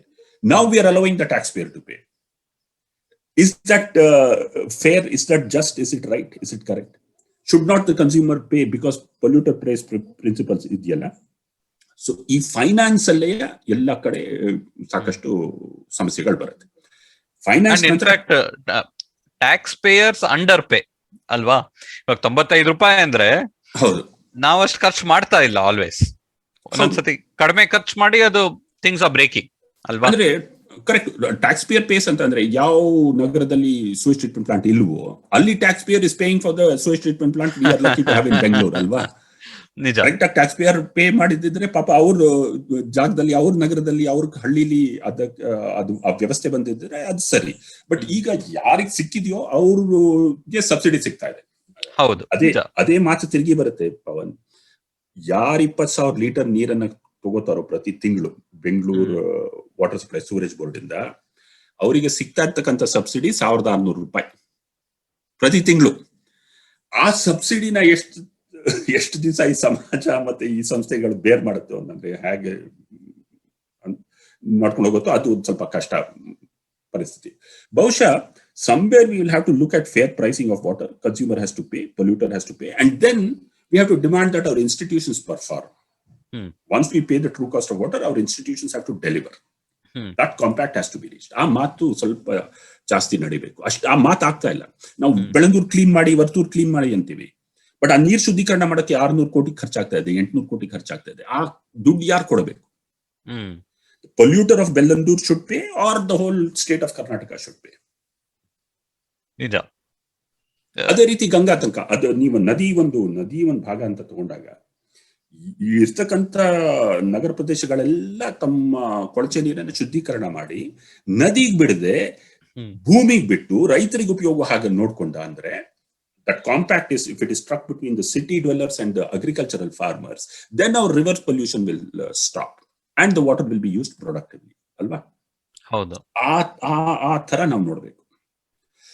Waste water on soil is a fertilizer. Waste water in water is a pollutant. ಹೌದು. Not industrial wastewater, domestic wastewater. And in limited quantities, not overall, but on land it is a fertilizer. It is productive. It produces a lot of crops. In water it pollutes and kills. So ಈಗ Ganga level ಅಲ್ಲಿ ನೀವು STPs ಬಗ್ಗೆ ಮಾತಾಡಿದ್ವಿ, different contract system such that ಅದೇ incentive align ಆಗ್ಬೇಕಲ್ವಾ. ನೀವು ಅದೇ apartment STP ಹೇಳಿದ್ರೆ ಬಿಲ್ಡರ್ಗೆ ಕಾಸ್ಟ್ ಕಡಿಮೆ ಮಾಡ್ಬೇಕು, ಯಾಕಂದ್ರೆ ಜನ ಕೊನೆಗೆ ಅಪಾರ್ಟ್ಮೆಂಟ್ ಬಂದು ತಗೋಬೇಕು. ಅಂಡ್ ಅದ್ರಲ್ಲಿ 2 ಲಕ್ಷ ಸೇವ್ ಆದ್ರೇನು even the buyer of the apartment is okay. ಅವ್ರಿಗೆ ಏನಕ್ ಬೇಕು, ಅದು ಏನೋ ಕಾಮನ್ ಫೆಸಿಲಿಟಿ, ಏನೋ ಸ್ವಲ್ಪ ಕಾಂಪ್ರಮೈಸ್ ಆಗಿದೆ, ಇಟ್ಸ್ ಓಕೆ ಅಂತ. ಸೊ ಅದೇ ತರ ಇಲ್ಲುವೇ ಇನ್ಸೆಂಟಿವ್ ಚೇಂಜ್ ಮಾಡಿದ್ವಿ. ಬಟ್ ಬೇರೆ ಏನ್ ಮಾಡ್ಬೇಕಾಗತ್ತೆ ಇವಾಗ? ಗಂಗಾ ತರ ಒಂದು ದೊಡ್ಡ problem, it's such a big river. ಎಷ್ಟು ಇಂಡಿಯಾನಲ್ಲಿ 3ರಲ್ಲಿ 1 ಗಂಗಾ ಬೇಸಿನ್ ನಲ್ಲಿ ಇದಾರ ಜನಸಂಖ್ಯೆ? ಖಂಡಿತ ಖಂಡಿತ. ಅಷ್ಟೊಂದು ನಗರಗಳು, ಇಂಡಸ್ಟ್ರೀಸ್ ಎಲ್ಲ. How do you even start planning it? I mean ಸರ್ಕಾರದ ಯೋಚನೆ ಏನಿತ್ತು, ಹೇಗೆ ಇದನ್ನ ಸಾಲ್ವ್ ಮಾಡ್ಬೋದು ಅಂತ?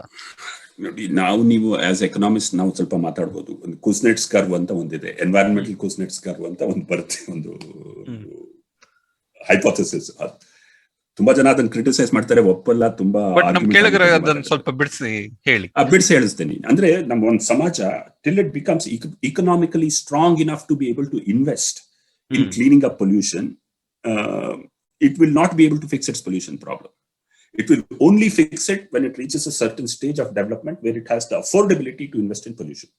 Till then, it will have to externalize it to keep products and goods cheap to compete in the global market.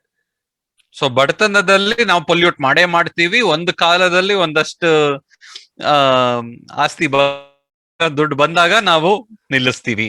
That is the logic, at least. ಆ logic ಅದು. ಅದ್ರ ಜೊತೆಗೆ ಕರಪ್ಷನ್ ಕೂಡ ಸೇರಿದೆ ಇದರಲ್ಲಿ. ಅಂದ್ರೆ at some stage we have to eliminate corruption in the system. ಅದ ಮಾಡಿ ಕುಸ್ನೆಟ್ಸ್ ಕರ್ವ್ ಆದಾಗ ಅಲ್ಲಿ ತನಕ, ಅಂದ್ರೆ ನಮ್ಮ ಭಾರತ ದೇಶ $5 trillion ಇಕನಾಮಿ ಆಗೋ ತನಕ, ಆದ ನಂತರ ನಾವು ಈ ಇನ್ವೆಸ್ಟ್ಮೆಂಟ್ ಎಲ್ಲ ಮಾಡ್ತೀವಿ. ಅಲ್ಲಿ ತನಕ we have to find optimal solutions. ಅಂದ್ರೆ ನಮ್ಮ ಇಕನಾಮಿಗೆ ಮತ್ತೆ ನಮ್ಮ ಸಿಚುವೇಶನ್ಗೆ ತಕ್ಕಾಗಿರ್ತಕ್ಕಂಥ ಪರಿಹಾರಗಳನ್ನ ಕಂಡುಹಿಡಿಬೇಕು. ಅದರಲ್ಲಿ ಏನು, ಒಂದು ಫೀಕಲ್ ಸ್ಲಚ್ ಟ್ರೀಟ್ಮೆಂಟ್ ಪ್ಲಾಂಟ್ ಅಂತ ಬರುತ್ತೆ. ಅಂದ್ರೆ ಪಿಟ್ ಟಾಯ್ಲೆಟ್ ಗಳನ್ನೇ ಮಾಡ್ಬಿಟ್ಟು ಆ ಟಾಯ್ಲೆಟ್ ವೇಸ್ಟ್ ನ ತಗೊಂಡು ಹೋಗಿ ಸ್ವಲ್ಪ ಟ್ರೀಟ್ ಮಾಡಿ ಅಗ್ರಿಕಲ್ಚರ್ಗೆ ಬಳಸಬಹುದು. ಹೌದಾ? ಅದೇ ರೀತಿ ಅನ್ಟ್ರೀಟೆಡ್ ವೇಸ್ಟ್ ವಾಟರ್ ಕೂಡ ನಾವು ಅನ್ಎಡಿಬಲ್ ಕ್ರಾಪ್ಸ್, ಅಂದ್ರೆ ಯಾವ ಆ ಪದಾರ್ಥಗಳನ್ನ ನಾವು ತಿನ್ನಲು ಅಂತ ಬೆಳೆಗಳನ್ನ ತೆಗಿಬಹುದು ನಾವು. ಅಲ್ಲಿ ತನಕ ನಾವು ಡೈವರ್ಟ್ ಮಾಡ್ಬಿಟ್ಟು ನಂತರ ನಮ್ಮ ಹತ್ರ ದುಡ್ಡಿದ್ದಾಗ ಅದ್ರ ಮೇಲೆ ಕರೆಕ್ಟ್ ಆಗಿ ಖರ್ಚು ಮಾಡಿ ಅದನ್ನ ಕರೆಕ್ಟ್ ಟೆಕ್ನಾಲಜಿನ ಬಳಸೋ ಹಾಗೆ ಮಾಡಬಹುದು. See, Bangalore is a classic case. Bangalore has the single largest number of sewage treatment plants for any city in India.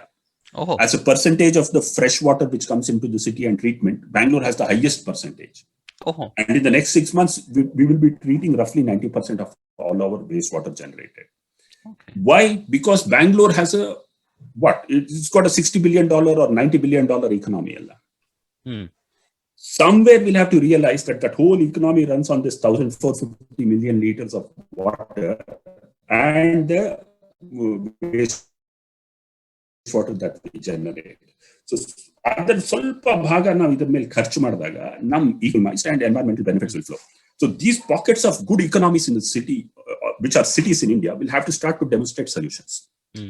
ಅಂತ ದೊಡ್ಡ ನಗರ ಪ್ರದೇಶಗಳಲ್ಲಿ ಮೊದಲು ಮಟ್ಟಿಗೆ ಈ ಉದಾಹರಣೆಗಳು ಬರಬೇಕು. ಈಗ ಚೆನ್ನೈನವರು ತುಂಬಾ ಒಳ್ಳೆ ಕೆಲಸ ಮಾಡ್ತಾ ಇದ್ದಾರೆ. ಅವರು ಟರ್ಷರಿ ಟ್ರೀಟ್ಮೆಂಟ್ ಪ್ಲಾಂಟ್ ಗಳನ್ನ ಸೆಟಪ್ ಮಾಡ್ತಾ ಇದ್ದಾರೆ. ಇನ್ನೊಂದು ವರ್ಷದಲ್ಲಿ ಅವರು ಕೆರೆಗೆ ಆ ನೀರನ್ನು ಬಿಡ್ತಾರೆ. ನಾವು ಜಕ್ಕೂರಲ್ಲಿ ಮಾಡ್ತಾ ಇದೀವಲ್ಲ. ಮತ್ತೆ ನಂತರ ಅಂತರ್ಜಲಕ್ಕೆ ರೀಚಾರ್ಜ್ ಆದಾಗ ಚೆನ್ನೈ ನಗರದ ನೀರು ಸರಬರಾಜಲ್ಲಿ ಈ ಅಂತರ್ಜಲ ಸೇರ್ಕೊಂಡು ವಾಪಸ್ ಬರುತ್ತೆ. ಅಂದ್ರೆ ಕ್ಲೋಸ್ ಲೂಪ್ ಸಿಸ್ಟಮ್. ಸಿಂಗಾಪುರ್ ಬಗ್ಗೆ ಮಾತಾಡ್ತಾ ಇದ್ವಿ ನಾವು, ಅದು ಚೆನ್ನೈಲಿ ಆಗುತ್ತೆ. ಸಿಸ್ಟಮ್ಯಾಟಿಕ್ ಆಗಿ, ಫಾರ್ಮಲ್ ಆಗಿ ತುಂಬಾ ಚೆನ್ನಾಗಿ ಮಾಡ್ತಾ ಇದ್ದಾರೆ. 4 sewage ಟ್ರೀಟ್ಮೆಂಟ್ ಪ್ಲಾಂಟ್ ಇದೆ ಅವರದ್ದು.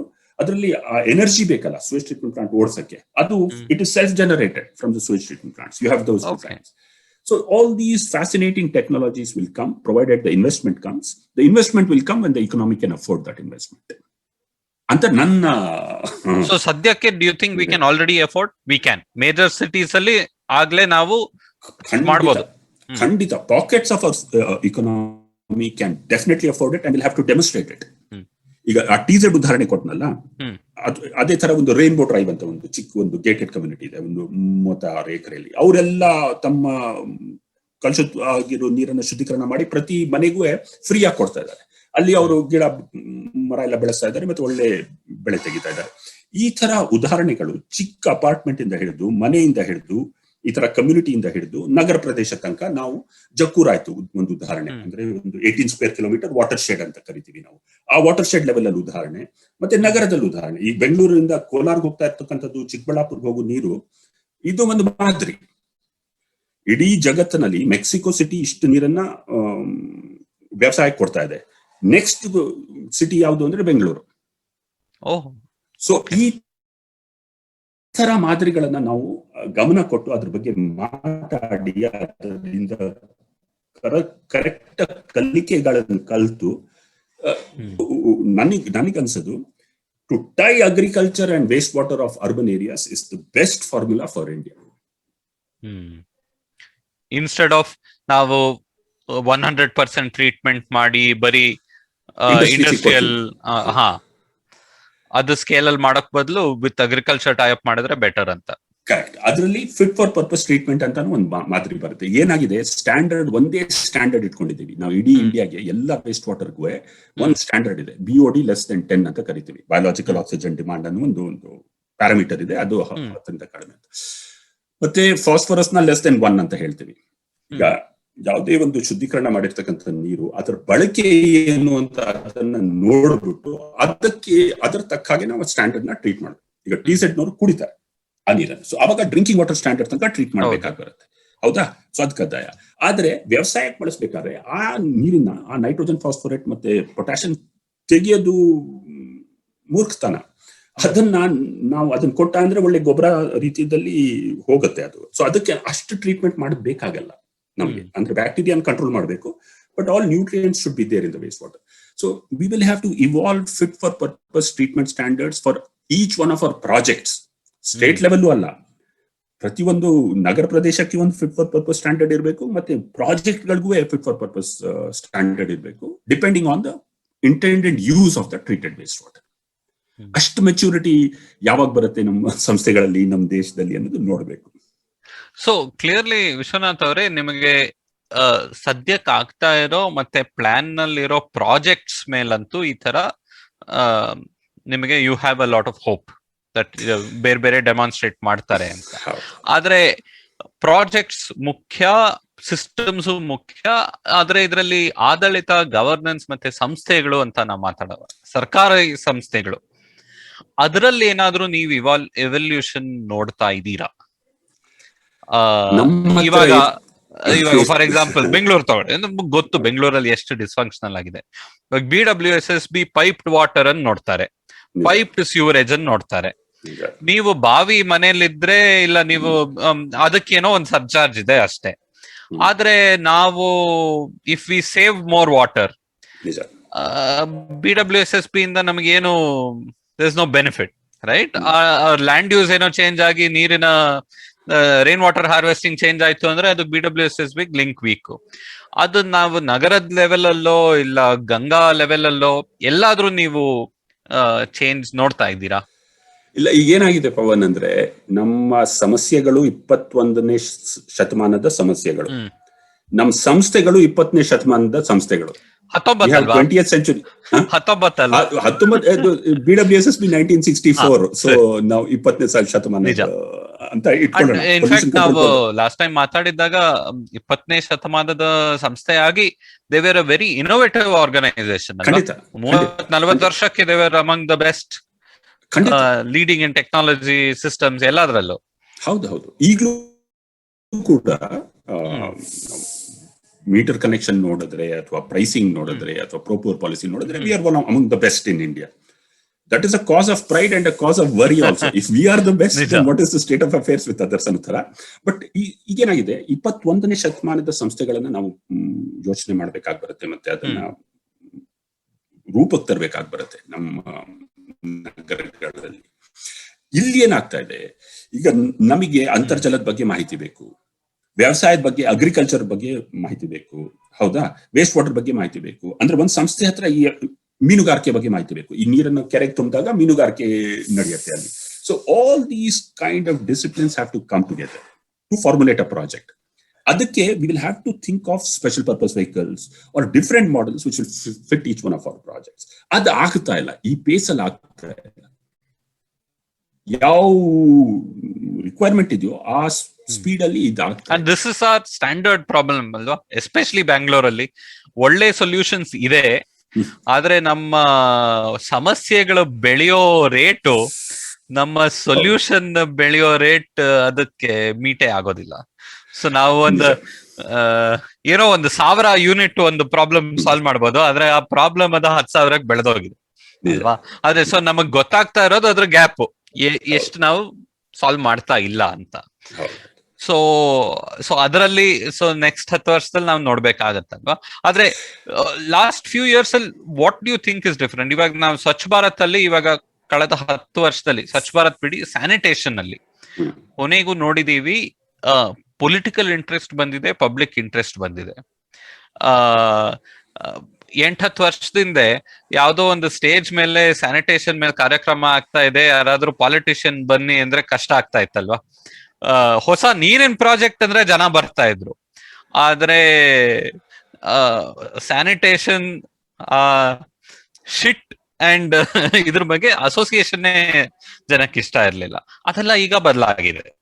ಈಗ ನಾವು ಸೆಲ್ಫಿ ತಗೋಬೇಕು, ನಾವು ಗುಡಿಸ್ತಾ ಇದೀವಿ, ನಾವು ಕ್ಲೀನ್ ಮಾಡ್ತಾ ಇದೀವಿ ಅಂತ. ಸೊ ಆತರ. ಸೊ ದೆನ್ ಏನು ನೀವು ಎಷ್ಟು ವರ್ಷದಿಂದ ನೀವು ಈ ಕ್ಷೇತ್ರದಲ್ಲಿ ಕೆಲಸ ಮಾಡ್ತಾ ಇದ್ದೀರಾ? What gives you hope to keep going, to keep fighting? Correct ಆಗಿ ಹೇಳಿದ್ರಿ ಪವನ್. ಈಗ ಈ ಸ್ವಚ್ಛ ಭಾರತ್ ಅಭಿಯಾನ ಈ ನಮ್ಮ ನರೇಂದ್ರ ಮೋದಿ ಗವರ್ಮೆಂಟ್ ಬಂದ ಆದ್ಮೇಲೆ ಪ್ರಾರಂಭ ಮಾಡ್ತಲ್ಲ, ಇದರಿಂದ ಬಹಳಷ್ಟು ಒಳ್ಳೆ ಪ್ರಭಾವ ಬಿದ್ದಿದೆ. ಅಂದ್ರೆ ಜನಗಳ ಗಮನ ಬಂದಿದೆ ಇದರ ಮೇಲೆ. ಇದು ಸಮಸ್ಯೆ ಏನು ಅಂತ ಮತ್ತೆ ಇದಕ್ಕೆ ಪರಿಹಾರ ಬೇಗ ಕಂಡುಹಿಡಿಬೇಕು ಅನ್ನೋದ್ ಬಗ್ಗೆ ತುಂಬಾನೇ ಆಸಕ್ತಿ ಬಂದಿದೆ ಜನಗಳಲ್ಲಿ. ಈ waste water transfer Kolar project ಇದು ಒಬ್ಬ ಪೊಲಿಟಿಕಲ್ ಲೀಡರ್ ಕಾರಣ. ಕೃಷ್ಣ ಬೈರೇಗೌಡರು ಅಗ್ರಿಕಲ್ಚರ್ ಮಿನಿಸ್ಟರ್ ಆಗಿದ್ರು, ಅವರು ನೇರವಾಗಿ ಇದನ್ನು ಪ್ರಾಜೆಕ್ಟ್ ನ ಸಪೋರ್ಟ್ ಮಾಡಿದ್ರು, ಅದಕ್ಕೆ ಹೋಯ್ತು. Otherwise it would have collapsed amongst the bureaucracy and institutions of our governance. Because there was political will and he pushed it, it happened. ಇದೇ ರೀತಿ ಬಹುಶಃ ಸಾಕಷ್ಟು ಜನ ಪೊಲಿಟಿಷಿಯನ್ಸ್ ಈ ಕಾಸ್ ನ ಚಾಂಪಿಯನ್ ಮಾಡಬೇಕು, ಈ ತರ ಪ್ರಾಜೆಕ್ಟ್ ಗಳನ್ನ ಮುಂದೆ ತಗೊಂಡು ಹೋಗ್ಬೇಕು. ಎರಡನೇ ಹೋಪ್ ಯಾಕೆ ಬರ್ತಾ ಇದೆ ಅಂದ್ರೆ, ಈಗ ನಾಲೆಜ್ ಹಸ್ ಬಿಕಮ್ ಗ್ಲೋಬಲ್. ಉದಾಹರಣೆಗಳನ್ನ ನಾವು ಹಂಚ್ಕೋತೀವಿ. ಇಂಟರ್ನ್ಯಾಷನಲ್ ವಾಟರ್ ಅಸೋಸಿಯೇಷನ್ ಇದೆ, ಅಥವಾ ಸಾಕಷ್ಟು ಪ್ಲಾಟ್ಫಾರ್ಮ್ಗಳಿದೆ. ಯಾವುದೇ ಒಂದು ನಗರದಲ್ಲಿ ಏನಾದ್ರು ಒಂದು ಒಳ್ಳೆ ಕೆಲಸ ಆಗ್ತಾ ಇದ್ರೆ ಬೇಗ ನಮಗೆ ಗೊತ್ತಾಗೋಗುತ್ತೆ, ಅದ್ರ ಬಗ್ಗೆ ಗೊತ್ತಾಗೋಗುತ್ತೆ, ತಿಳುವಳಿಕೆ ಬರುತ್ತೆ. ಮತ್ತೆ ಅದನ್ನ ನಾವು ಹೇಗೆ ನಮ್ಮ ನಗರದಲ್ಲಿ ಅಥವಾ ನಮ್ಮ ಮನೆಯಲ್ಲಿ ಅಳವಡಿಸಬಹುದು ಅನ್ನೋದನ್ನು ಬೇಗ ಮಾಹಿತಿ ಬರುತ್ತೆ. ಸೊ ಅದು ಎರಡನೇದು. ಮೂರನೇದು, hole bunch of Young entrepreneurs ಇದನ್ನ ಒಂದು ಬಿಸ್ನೆಸ್ ಅಂತ ತಗೊಂಡು ಹೋಗಿ ವೇಸ್ಟ್ ವಾಟರ್ ಪ್ಯೂರಿಫಿಕೇಶನ್, IoT ನೆಲ್ಲ ಉಪಯೋಗಿಸ್ತಾರೆ, ಸೆನ್ಸರ್ಸ್ ನೆಲ್ಲ ಉಪಯೋಗಿಸ್ತಾರೆ, ರಿಯಲ್ ಟೈಮ್ ಡೇಟಾ ಕೊಡ್ತಾರೆ, ಪ್ಲಾಟ್ಫಾರ್ಮ್ ಕೊಡ್ತಾರೆ, ಮೀಟರಿಂಗ್ ಎಲ್ಲ ಬಂದ್ಬಿಟ್ಟಿದೆ, ರಿಯಲ್ ಟೈಮ್ ಆನ್ಲೈನ್ ಮೀಟರಿಂಗ್ ಎಲ್ಲ. ಈ ತರ ಒಂದು ಬಿಸ್ನೆಸ್ ಇನಿಷಿಯೇಟಿವ್ ಬರ್ತಾ ಇದೆ. I have great hope that these youngsters will crack some of the problems that the 20th century folks and institutions, folks like me and institutions like BWSS, we are not able to crack. I'm sure that this generation will be able to address it. So ಆ ಮಾತಲ್ಲಿ ವಿಶ್ವನಾಥ್ ಅವರೇ, ತಲೆಹರಟೆಗೆ ವಾಪಸ್ ಬಂದಿದ್ದಕ್ಕೆ ತುಂಬಾನೇ ಧನ್ಯವಾದ. This is a great discussion. Thank you. ಸಂತೋಷ. ಧನ್ಯವಾದ ಪವನ್.